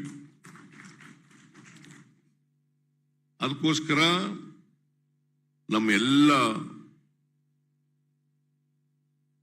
ನಮಗೆ ವೈಯಕ್ತಿಕವಾದಂತ ಅಭ್ಯರ್ಥಿಗಳು ಅವರು ಇವರು ಅಂತಕ್ಕಂಥದ್ದನ್ನು ನೋಡಬಾರದು. ಗೆಲ್ಲದು ಕ್ರೈಟೀರಿಯಾ ಆಗಬೇಕು. ಯಾರು ಗೆಲ್ತಾರೆ ಅವ್ರಿಗೆ ಪ್ರತಿ ಜಿಲ್ಲೆನಲ್ಲೂ ಕೂಡ ಮುಕ್ತವಾಗಿ ನಿಮ್ಮ ಸಲಹೆ ಸೂಚನೆಗಳನ್ನು ಕೊಡಬೇಕು. ನಿಮ್ಮ ಕೊಟ್ಟಂತ ಸಲಹೆ ಸೂಚನೆಗಳನ್ನ ಗಂಭೀರವಾಗಿ ಪರಿಗಣಿಸಿ ಆ ರೀತಿಯಾಗಿ ಅಭ್ಯರ್ಥಿಗಳನ್ನ ಆಯ್ಕೆ ಮಾಡತಕ್ಕಂಥ ಕೆಲಸವನ್ನು ಮಾಡಬೇಕು. ನಾವು ರಿಕ್ವೆಸ್ಟ್ ಮಾಡಿದ್ದೇವೆ ರಾಹುಲ್ ಗಾಂಧಿ ಅವರಿಗೆ 6 ತಿಂಗಳು ಮುಂಚಿತವಾಗಿ ಅಭ್ಯರ್ಥಿಗಳನ್ನ ಆಯ್ಕೆ ಮಾಡತಕ್ಕಂಥ ಕೆಲಸವನ್ನ ಮಾಡಬೇಕು ಅಂತಕ್ಕಂಥ ಮನವಿಯನ್ನ ಅವ್ರಿಗೆ ಮಾಡಿದ್ದೇವೆ. ರಾಹುಲ್ ಗಾಂಧಿ ಅವರು ಒಪ್ಕೊಂಡಿದ್ದಾರೆ. ಆಗ ಮಾತ್ರ ಸಮಯ ಸಿಕ್ಕುತ್ತೆ. ಅಭ್ಯರ್ಥಿ ಮುಂದೆ ಯಾರಾಗ್ತಾರೆ ಅವರಿಗೆ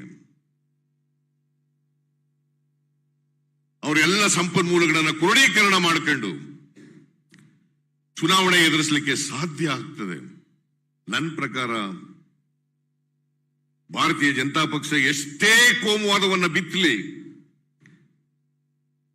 ಎಷ್ಟೇ ದ್ವೇಷದ ರಾಜಕಾರಣವನ್ನು ಮಾಡಲಿ,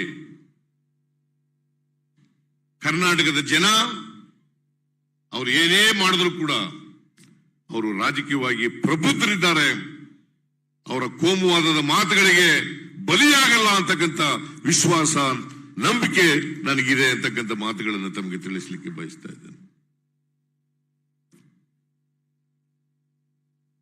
ಆದ್ರಿಂದ ನಾವು ಇವತ್ತಿನವರೆಗೆ ಕೆಪಿಸಿಸಿ ಅಧ್ಯಕ್ಷರ ಮುಂದಾಳತ್ವದಲ್ಲಿ ಪಕ್ಷ ಸಂಘಟನೆ ಮಾಡ್ತಕ್ಕಂಥ ಎಲ್ಲರ ಸಹಕಾರದಿಂದ ಪಕ್ಷ ಇವತ್ತು ಸಂಘಟನೆ ಮಾಡ್ತಕ್ಕಂಥ ಕೆಲಸ ಆಗಿದೆ. ಸದಸ್ಯತ್ವ ನೋಂದಾವಣೆ ಆಗಿದೆ. ಕೇಂದ್ರ ಸರ್ಕಾರ ಸೂಚಿಸಿದಂತ ರೀತಿಯಲ್ಲಿ ನೋಂದಾವಣೆಯೂ ಕೂಡ ಆಗಿದೆ. ಇದಕ್ಕೆ ಎಲ್ಲ ನಾಯಕರಿಗೆ, ಎಲ್ಲ ಶಾಸಕರುಗಳಿಗೆ, ಎಲ್ಲ ಕಾರ್ಯಕರ್ತರಿಗೆ ನಾನು ಧನ್ಯವಾದಗಳನ್ನು ಈ ಸಂದರ್ಭದಲ್ಲಿ ಹೇಳಲಿಕ್ಕೆ ಬಯಸ್ತಾ ಇದ್ದೇನೆ. ಸೊ ಅದೊಂದರಿಂದ ಆಗದು, ಖರ್ಗೆ ಅವರು ಹೇಳಿದ ರೀತಿಯಲ್ಲಿ ಅದೊಂದರಿಂದ ಆಗ್ಲಿಕ್ಕೆ ಸಾಧ್ಯ ಇಲ್ಲ. ನಾವು ಮನೆ ಮನೆಗೆ ಹೋಗಿ ಈ ಬಿಜೆಪಿಯವರ ನಾಟಕ ಏನಿದೆ, ಕೋಮುವಾದದ ರಾಜಕಾರಣ ಏನಿದೆ, ಅದನ್ನು ಪ್ರತಿಯೊಬ್ಬರಿಗೂ ಕೂಡ ತಿಳಿಸತಕ್ಕಂಥ ಕೆಲಸವನ್ನು ಮಾಡಬೇಕು. ಪ್ರತಿಯೊಬ್ಬ ವ್ಯಕ್ತಿಗೂ ಕೂಡ ಮಾಡ್ತಕ್ಕಂಥ ಕೆಲಸವನ್ನು ಮಾಡಬೇಕು. ಕಾಂಗ್ರೆಸ್ ಪಕ್ಷ ಎಲ್ಲ ಜಾತಿ ಧರ್ಮದವರನ್ನು ಒಟ್ಟಿಗೆ ತಗೊಂಡು ಹೋಗ್ತಕ್ಕಂಥ ಪಕ್ಷ. ಯಾವುದಾದ್ರೂ ದೇಶದಲ್ಲಿ ಸೆಕ್ಯುಲರ್ ಪಾರ್ಟಿ ಇದ್ರೆ ಅದು ಕಾಂಗ್ರೆಸ್ ಪಾರ್ಟಿ ಮಾತ್ರವೇ ಹೊರತು ಬೇರೆ ಯಾವ ಪಾರ್ಟಿನೂ ಕೂಡ ಇಲ್ಲ. ಅದಕ್ಕಾಗಿ ನಾವೆಲ್ಲ ಇವತ್ತು ಈ ಕೋಮುವಾದಿ ಪಕ್ಷ ತೆಗಿಲಿಕ್ಕೆ, ಈ ಅನೈತಿಕ ಸರ್ಕಾರವನ್ನು ತೆಗಿಲಿಕ್ಕೆ, ಅಭಿವೃದ್ಧಿ ಶೂನ್ಯ ಆಗಿರ್ತಕ್ಕಂಥ ಸರ್ಕಾರ ತೆಗಿಲಿಕ್ಕೆ, ಭ್ರಷ್ಟಾಚಾರ ಇವತ್ತು ಮುಗಿಲು ಮುಟ್ಟಿದೆ. ಬಹುಶಃ ಹಿಂದೆ ಯಾವ ಕಾಲದಲ್ಲೂ ಕೂಡ ಇಂಥ ಭ್ರಷ್ಟಾಚಾರ ನಡೆದಿರಲಿಲ್ಲ. ಕೆಂಪಣ್ಣ ಅಂತಕ್ಕಂಥವ್ರು ಕಾಂಟ್ರಾಕ್ಟರ್ಸ್ ಅಸೋಸಿಯೇಷನ್ ಅಧ್ಯಕ್ಷರು, ಪತ್ರ ಬರೆದಿದ್ದಾರೆ ಪ್ರೈಮ್ ಮಿನಿಸ್ಟರ್ಗೆ. ಪ್ರೈಮ್ ಮಿನಿಸ್ಟರು ಇವತ್ತಿನವರೆಗೆ 6 ತಿಂಗಳಾಯ್ತು. 6/7/2021 ಬಂದಿರೋದು ಪತ್ರ. ಇವತ್ತಿನವರೆಗೆ ಒಂದು ತನಿಖೆ ಮಾಡಿಸಲಿಕ್ಕೆ ಪ್ರಯತ್ನವನ್ನ ಮಾಡಿಲ್ಲ. ಅದರ ಅರ್ಥ ಪ್ರಧಾನಮಂತ್ರಿಗಳು ಭ್ರಷ್ಟಾಚಾರಕ್ಕೆ ಕುಮ್ಮಕ್ಕು ಕೊಡ್ತಾ ಇದ್ದಾರೆ ಅಂತಕ್ಕಂಥದ್ದು ಆಗ್ತದೆ. ರಾಜ್ಯ ಸರ್ಕಾರ ಬಂಡತನದಿಂದ ವರ್ತಿಸ್ತಾ ಇದೆ. ನಾವು ಅಸೆಂಬ್ಲಿನಲ್ಲಿ ಪ್ರಸ್ತಾಪ ಮಾಡಿದ್ರೆ ಇದಕ್ಕೆ ಅವಕಾಶ ಮಾಡಿಕೊಡ್ಲಿಲ್ಲ. 40% ಕಮಿಷನ್ ಸರ್ಕಾರ ಇದು ಅಂತೇಳಿ ನಾವು ಪ್ರಸ್ತಾಪ ಮಾಡಿದಾಗ ಅದಕ್ಕೆ ಅವಕಾಶ ಮಾಡಿಕೊಡ್ಲಿಲ್ಲ. ಅಡ್ಜರ್ನ್ಮೆಂಟ್ ಮೋಷನ್ ಮೂವ್ ಮಾಡಿದ್ದೆ ನಾನು. ಚರ್ಚೆ ಮಾಡ್ಲಿಕ್ಕೆ ಅವಕಾಶ ಕೊಡ್ಲಿಲ್ಲ. ಇದರಿಂದ ಇವತ್ತು ಭ್ರಷ್ಟಾಚಾರ ಇಷ್ಟೊಂದು ಆಗಿರ್ತಕ್ಕಂಥದ್ದು ಹಿಂದೆ ಯಾವ ಕಾಲದಲ್ಲೂ ಕೂಡ ಆಗಿರ್ಲಿಲ್ಲ. ಇದು ನಾನು ಹೇಳೋದಲ್ಲ, ಅವ್ರ ಪಕ್ಷದವರೇ, ಬಿಜೆಪಿ ಪಕ್ಷದವರೇ ಕೂಡ ಹೇಳ್ತಾರೆ. ಹೇಗೆ ಯತ್ನಾಳ್ ಎಷ್ಟು ಲಂಚ ಯತ್ನಾಳ್ ಅವರು, ವಿಶ್ವನಾಥ್ ಅವರು, ಈ ಸರ್ಕಾರ ಯಡಿಯೂರಪ್ಪನ ಮಗ, ಈಗಿರ್ತಕ್ಕಂಥ ಸರ್ಕಾರ, ಈಗಿರ್ತಕ್ಕಂಥ ಮಂತ್ರಿಗಳು, ಈಶ್ವರಪ್ಪ, ಇವರೆಲ್ಲ ಎಷ್ಟೆಷ್ಟು ಲಂಚ, ಎಷ್ಟು ಕಮಿಷನ್ ಹೊಡೆದಿದ್ದಾರೆ ಅಂತ ಹೇಳ್ತಾ ಇದ್ದಾರೆ. ಇದು ಇವತ್ತು ಪರಿಸ್ಥಿತಿ ಇದೆ. ಅದರಿಂದ ನಾನು ಸ್ವಲ್ಪ ಜಾಸ್ತಿನೇ ಮಾತಾಡದೆ, ಕ್ಷಮಿಸ್ಬೇಕು. ನೀವೆಲ್ಲರೂ ಕೂಡ ಇವತ್ತಿನಿಂದಲೇನೆ 24/7 ಕೆಲಸ ಮಾಡಬೇಕು. 24/7 ಕೆಲಸ ಮಾಡಬೇಕು. ಕಾಂಗ್ರೆಸ್ ಪಕ್ಷ ನಾವು ಅಧಿಕಾರಕ್ಕೆ ಬರಬೇಕು ಅನ್ನೋ ಕಾರಣಕ್ಕೋಸ್ಕರ ಅಧಿಕಾರಕ್ಕೆ ಬರಬೇಕಾಗಿಲ್ಲ. ಕಾಂಗ್ರೆಸ್ ಪಕ್ಷ ಬಿಜೆಪಿ ಸರ್ಕಾರ ಭ್ರಷ್ಟ ಸರ್ಕಾರ, ಕೋಮುವಾದಿ ಸರ್ಕಾರ ಇದೆ. ಇದು ಕಿತ್ತಾಕ್ಲಿಕ್ಕೋಸ್ಕರವಾಗಿ ಕಾಂಗ್ರೆಸ್ ಪಕ್ಷ ಅಧಿಕಾರಕ್ಕೆ ಬರಬೇಕು. ಅದಕ್ಕೋಸ್ಕರ ನಾವು ಕಾಯ ವಾಚ ಮನಸ ಪ್ರಯತ್ನ ಮಾಡೋಣ ಅಂತಕ್ಕಂಥ ಮಾತುಗಳನ್ನು ಹೇಳಿ ನಿಮಗೆಲ್ಲ ನಮಸ್ಕಾರ ಮಾಡಿ ನಾನು ಮಾತು ಮುಗಿಸ್ತೇನೆ. ಜೈ ಹಿಂದ್, ಜೈ ಕರ್ನಾಟಕ, ಜೈ ಕಾಂಗ್ರೆಸ್.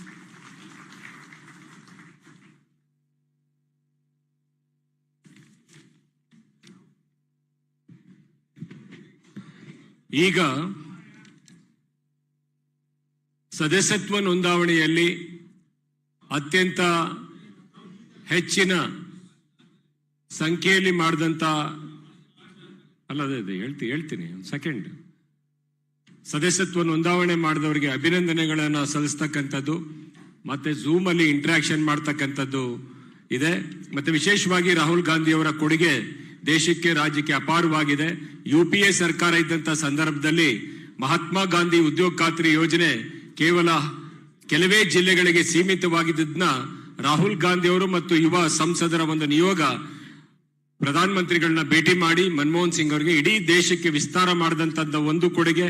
ಇನ್ನೊಂದು ಅರಣ್ಯ ಕಾಯ್ದೆ ಹಕ್ಕನ್ನ ಜಾರಿಗೊಳಿಸಿದಂಥದ್ದು ಮತ್ತು ಲ್ಯಾಂಡ್ ಎಕ್ವೈಷನ್ ಬಿಲ್ ತಂದು ರೈತರಿಗೆ ಸಹಾಯ ಮಾಡಿದಂತ ಕೊಡುಗೆ ರಾಹುಲ್ ಗಾಂಧಿ ಅವರಿಗೆ ಸಲ್ಲುತ್ತೆ. ಈಗ I request Shri Rahul Gandhiji to address the gathering.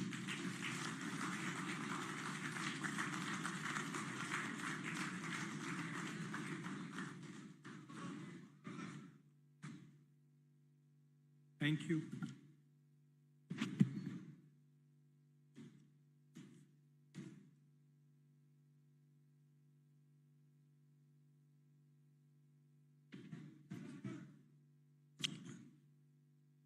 KC Venugopal ji,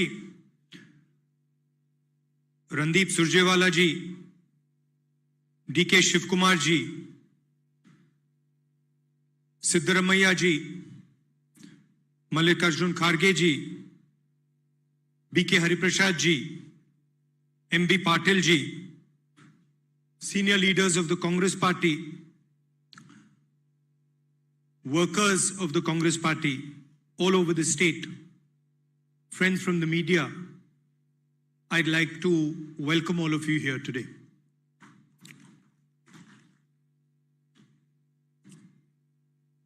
Am I going to do the interaction first? Later. Okay. We are faced with an election in Karnataka. And Karnataka has always had the spirit of the Congress Party. This is a natural Congress state. The other thing to be very clear about is that the current government of the BJP is not a legitimate government. It was not a government that was elected legitimately. It was a government which was made using financial resources and subterfuge. I'm very clear about a couple of things going forward. I think the first thing we have to be very clear about is that for us, we should not aim to win this election with a close margin. We should be very clear in our mind that we are going to get not less than 150 seats. And so we should start our calculations from 150 seats. This is not a difficult task. This is actually quite an easy task for the Congress party. If we get together, if we fight together in a united way, if we fight on the right issues, and if we guarantee merit as the criteria for our candidates, for our leaders, for our workers. I do feel that it is very important that we promote people based on the service that they have done for the party. I don't think we should be promoting people based on likes and dislikes. And today in Karnataka, it's very easy to find out who is actually doing the work and who is not. And you can see on Zoom we have all the enrollers, and it is very obvious which are the people who are delivering for the Congress party and which are the people who are not. And I think we should be absolutely ruthless with this idea. I don't think we should be deciding tickets based on past history, what a person has done 20 years ago. I think we should be basing tickets on the work the person is doing for the Congress party today.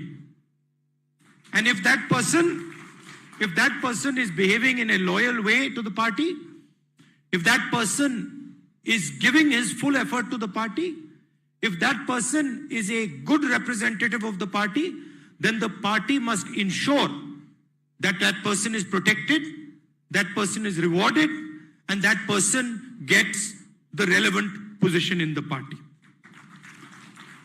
So once again, I'd like to state these three principles.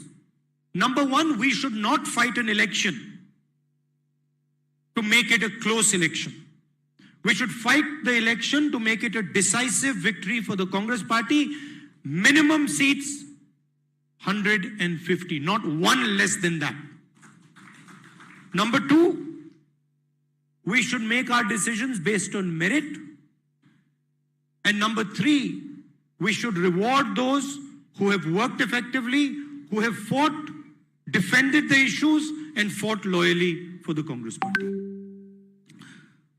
Of course, it goes without saying that we need to reward our workers. And they should be very clear that when we do come to power in Karnataka, we are going to use the government in a way that defends the issues that our workers fought for, but we are also going to reward the Congress worker who gave his blood and his tears for the party. So that is from an organizational standpoint. I'd also like to speak about what is going on in the country, what the BJP is doing, and how they think about fighting elections. I speak a little bit in Hindi also, or would you like me to continue in English? Hindi also. तो देश के सामने, कर्नाटक के सामने सबसे बड़ा मुद्दा बेरोजगारी का है, जो हिंदुस्तान का इकोनॉमिक कोलैप्स हुआ है। महंगाई बढ़ी है, बेरोजगारी बढ़ी है, और जो जनरल हमारी जो स्ट्रेंथ होती थी, हमारी अर्थव्यवस्था, वो जो कमजोर हुई है, वो हिंदुस्तान के सामने सबसे बड़ा मुद्दा है।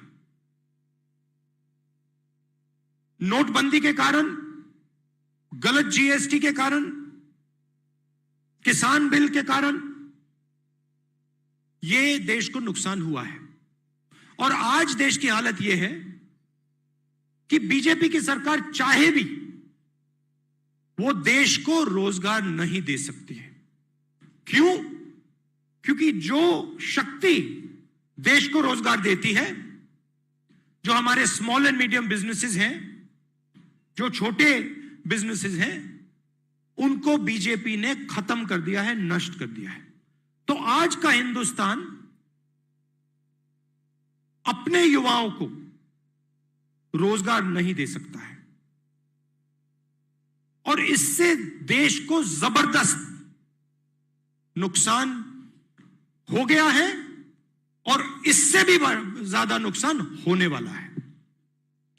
अब ये जो मुद्दे हैं, इन पर बीजेपी बात नहीं कर सकती है, क्योंकि उनका रिकॉर्ड बिल्कुल क्लियर है, सबको दिख रहा है।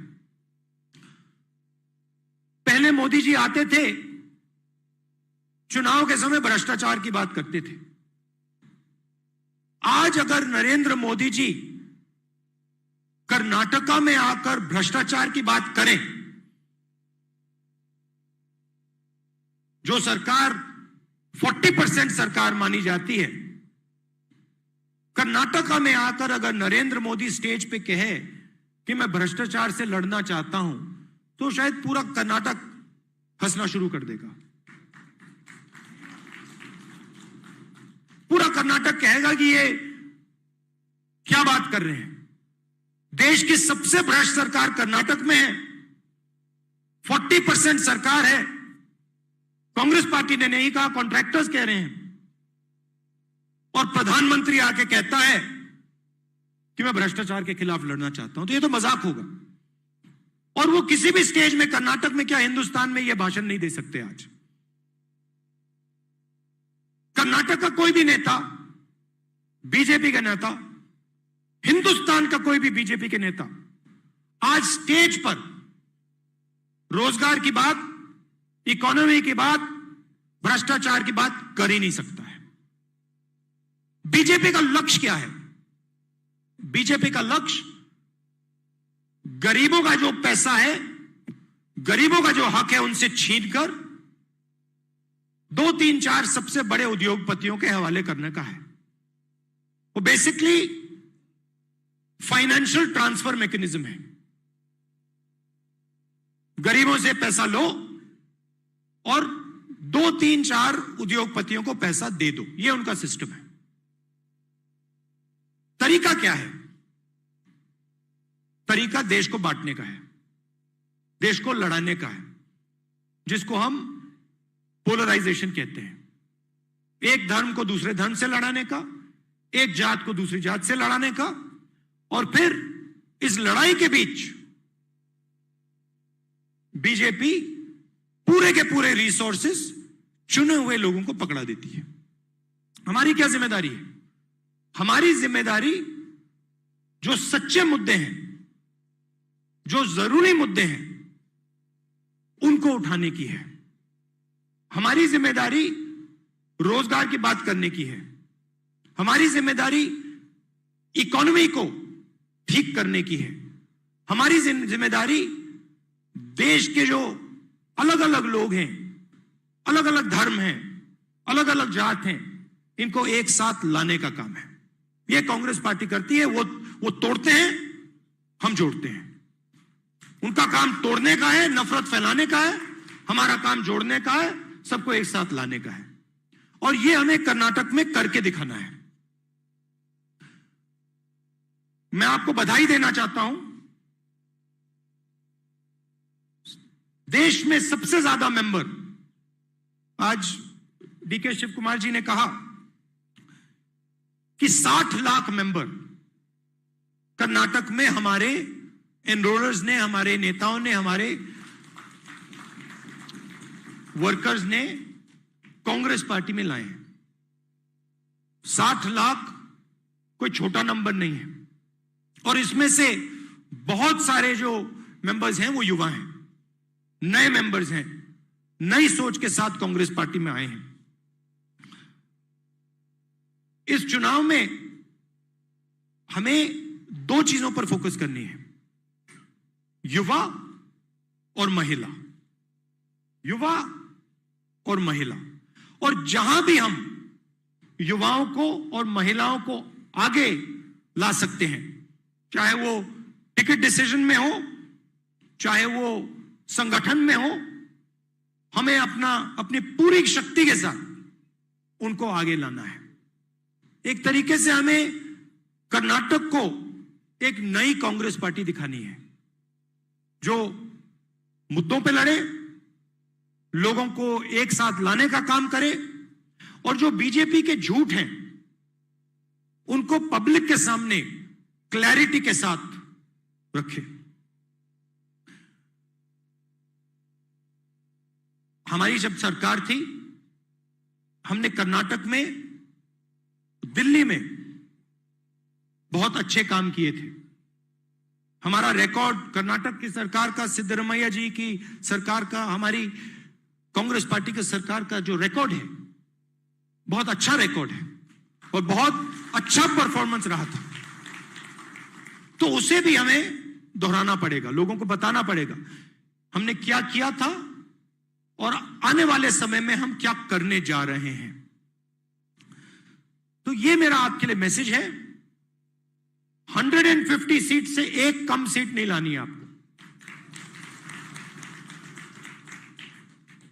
और आखिरी बात,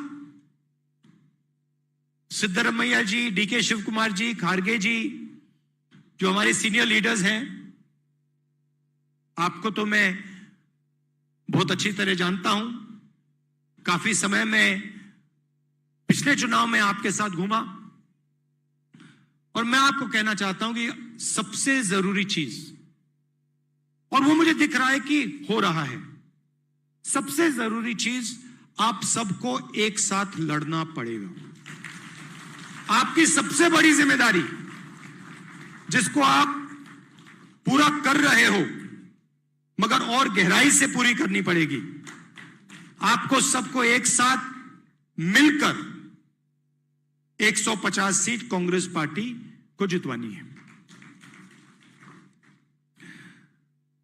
तो ये मेरा मैसेज था। जहां भी आप चाहो, जब भी आप चाहो, मैं हूं।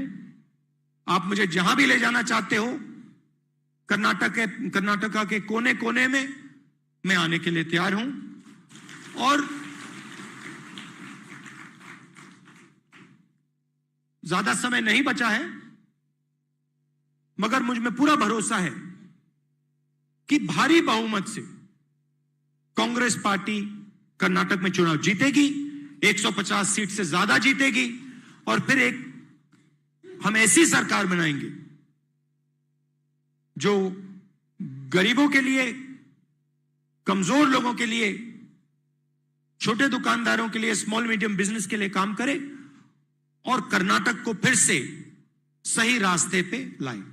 बहुत बहुत धन्यवाद। नमस्कार।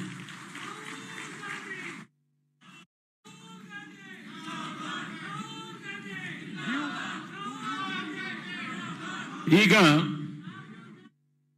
ಸದಸ್ಯತ್ವ ನೋಂದಾವಣೆ ಮಾಡಿದಂಥವರಲ್ಲಿ ಅತ್ಯಂತ ಹೆಚ್ಚಿನ ಸದಸ್ಯರನ್ನ ನೋಂದಾವಣೆ ಮಾಡಿದಂತ Okay, yeah. So, what would you? How will you?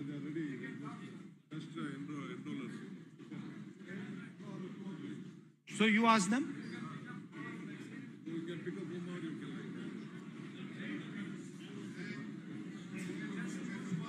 So what, you want me to call the name? ಒಂದು ಮೈಕ್ ಕೊಡಪ್ಪ, hand mic. So CV Shankar, how are you? कैसे हो? सर नमस्ते. नमस्कार सर. नमस्कार सर. नमस्कार. कितने मेंबर आप लाए कांग्रेस पार्टी के लिए? सर 3990 अबो सर. तो आपका क्या सुझाव है चुनाव के लिए? क्या करना चाहिए हमें? सर कांग्रेस सरकार फर्स्ट आने को सर लैंग्वेज प्रॉब्लम कर्नाटक ಸರ್ಕಾರದಲ್ಲಿ ಕಾಂಗ್ರೆಸ್ ಪಕ್ಷ ಬರಬೇಕು ಸರ್ ಮೇನ್ ನನಗೆ. ನೀವು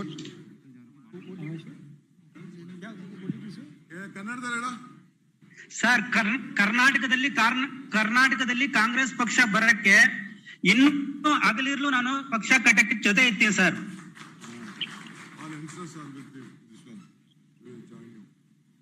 ಆಮೇಲೆ ಹೇಳು, ಏನೇನಿದೆ ಹೇಳು. ಹೆಂಗೆ ನಿನ್ನ ಅನುಭವ ಹೆಂಗಾಯ್ತು? ಮನೆಗೆ ಹೋಗಿದ್ದ ನೀನು? ಸರ್ ಮನೆಗೆ ಹೋಗಿದ್ದ ಕೆಲಸ ಮಾಡಿದೀನಿ ಸರ್.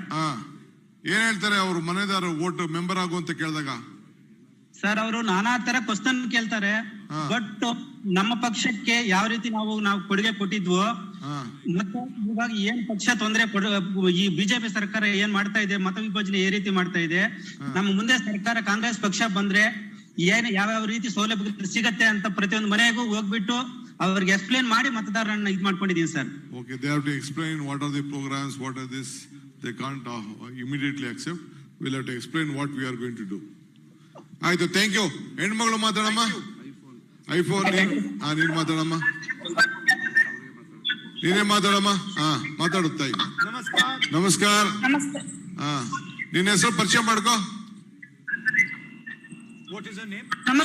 ನಿನ್ನ ಹೆಸರು ಪರಿಚಯ ಮಾಡ್ಕೊಳಮ್ಮ. ನಿನ್ನ ಹೆಸರು ಕೇಳ್ತಾ ಇದ್ದಾರೆ ರಾಹುಲ್ ಗಾಂಧಿ ಅವರು. नमस्ते सर. भैया नमस्ते. नमस्कार. नाम क्या है आपका? I am Savita Raghu from Chitradurga district Holalkere taluk. I am a Jilla Panchayat member. She is a Jilla Panchayati member. She is a scheduled caste. What is her name? ನಿನ್ನ ಹೆಸರು ಹೇಳಮ್ಮ. Savita Raghu. Kavita Raghu. She is a Youth Congress General Secretary. Savita Raghu. How many? How आपका experience कैसा था membership drive में? Sir, I have done maximum number of membership 11,000. Total number of 11,000 I have done. Very good. Thank you. Congratulations, Rahul Gandhi is telling very good. You have kept the Congress party proud. Sir, she is a Dalit lady. What do you like about the Congress party? What is your favorite thing about the Congress party? Sir, I trust Congress. I trust Congress party. I love Congress party, sir. So, at the time of I'm doing membership, people are recognizing. ನೀನು ಕಾಂಗ್ರೆಸ್ ಪಾರ್ಟಿಗೆ ಯಾಕೆ ಪ್ರೀತಿ ಮಾಡ್ತೀಯಾ? ರಾಹುಲ್ ಗಾಂಧಿ ಕೇಳ್ತಾರೆ, ಕಾಂಗ್ರೆಸ್ ಪಾರ್ಟಿಗೆ ಯಾಕೆ ಪ್ರೀತಿ ಮಾಡ್ತೀಯಾ? Sir, ಯಾಕಂದ್ರೆ ನಮ್ಮ ಅಜ್ಜಿ ಇರ್ಬೇಕಾದ್ರೆ ಇಂದಿರಾ ಗಾಂಧಿ ಅಮ್ಮವ್ರ ಬಗ್ಗೆ ನಮ್ಗೆ ಕತೆ ಹೇಳ್ತಿದ್ರು. ಆಗ್ಲಿಂದನೂ ನಮ್ಗೆ ಕಾಂಗ್ರೆಸ್ ಪಾರ್ಟಿ ಬಗ್ಗೆ ಗೊತ್ತು ಸರ್. ಸೊ ನಾನೇನ್ ಬಯಸ್ತೀನಿ ಅಂದ್ರೆ ಈಗಿನ ಜನರೇಷನ್ ಅವ್ರಿಗೂ ಸಹ ಯೂತ್ ನಮ್ಮ ಹಿಸ್ಟ್ರಿ ಗೊತ್ತಾಗ್ಬೇಕು ಅಂತ ನಾನು ಬಯಸ್ತಾ ಇದ್ದೀನಿ ಸರ್. Okay. How does BJP weaken the country? BJP ಹೆಂಗೆ ಈ ದೇಶನ ವೀಕ್ ಮಾಡಿದೆ ಅದನ್ನ ದಯವಿಟ್ಟು ಹೇಳ್ತೀಯಮ್ಮ. Sir, all common people are fed up of this price hiking and also the ban of the money, sir. So all are struggling a lot. They are all remembering our Congress party service, sir. But how does she think the BJP damages the country? BJP ಯಾವ ರೀತಿ ಕಂಟ್ರಿನ damage ಮಾಡ್ತಾ ಇದೆ ಅಂತ ಹೇಳಕ್ ಆಗ್ತದ? Weaken the country. Weak ಹೆಂಗ್ ಮಾಡ್ತಾ ಇದೆ ಅಂತ ಹೇಳಕ್ ಆಗ್ತದ? By dividing people. ಜನನ ಭಾಗ ಮಾಡ್ತಾ ಇದೆ ಅಂತ ಹೇಳಕ್ ಆಗ್ತದ? ಓಕೆ, ಬೇರೆ ಆಯ್ತು. ನಾನಿ ಹೊಸಕೋಟೆ. ನಾನಿ ಓಕೆ, ಮಾತಾಡೋ ನಾನಿ.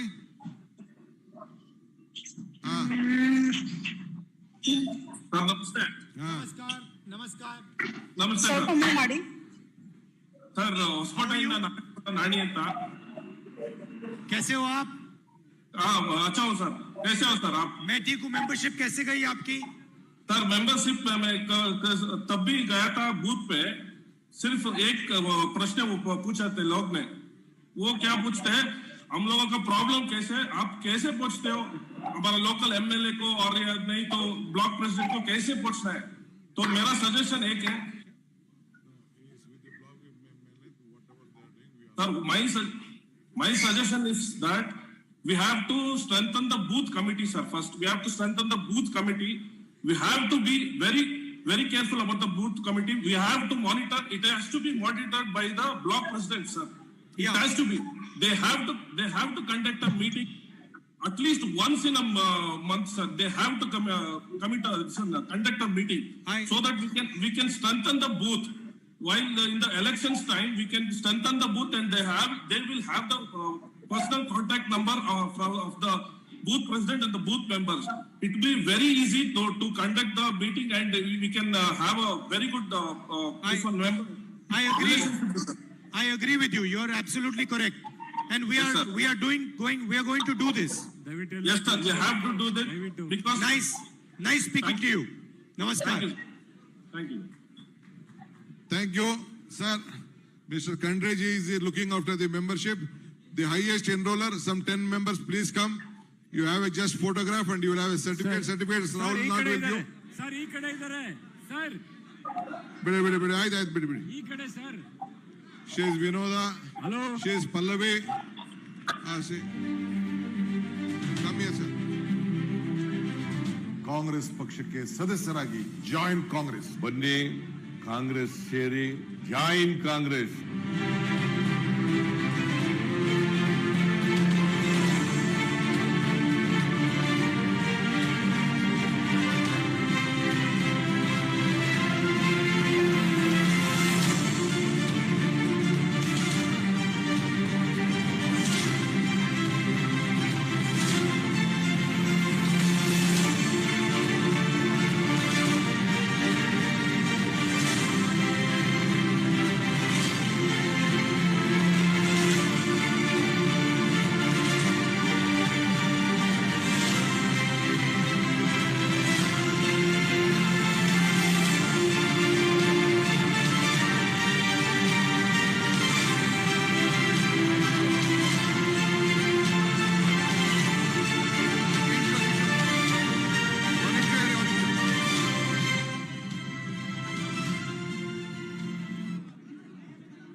ಎಲ್ಲರಿಗೆ ನಮಸ್ಕಾರಗಳು. Sir, I would like to bring to your notice few issues regarding membership drive, sir. Till today, due to the efforts of PCC and all senior leaders, we have enrolled 60 lakh members. Totally, Karnataka is having 58,186 booths. As the AICC has given a direction to have minimum of 100 membership in each of the booths, we have on an average, we have completed it. So now our aim, since we have already extended membership time, our aim is to make nearly 1 crore members. Sir, especially PCC, CLP and all leaders, they have been monitoring this every day. Especially PC President D.K. Shivakumar has visited almost all the districts and motivated all the leaders, workers and all office bearers to enroll more members. So we have succeeded in that. So we would like to assure you that by another 15 days, our target, we want to achieve, we want to be the largest enrolled members in the whole of the country, and we will achieve it under your leadership, under leadership all the people, sir. Thank you. Sir, Koppal, it comes under my jurisdiction. It is #1 district in the parliamentary constituency. And Kanagiri, Mr. Tangadgi is the DCC president. Kanagiri, they are number one in the assembly constituency. Tangadgi.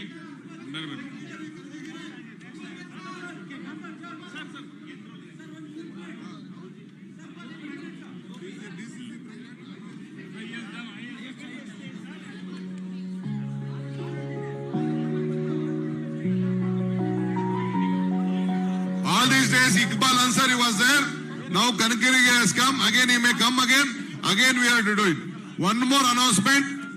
Rahul ji want to meet the first time MLAs.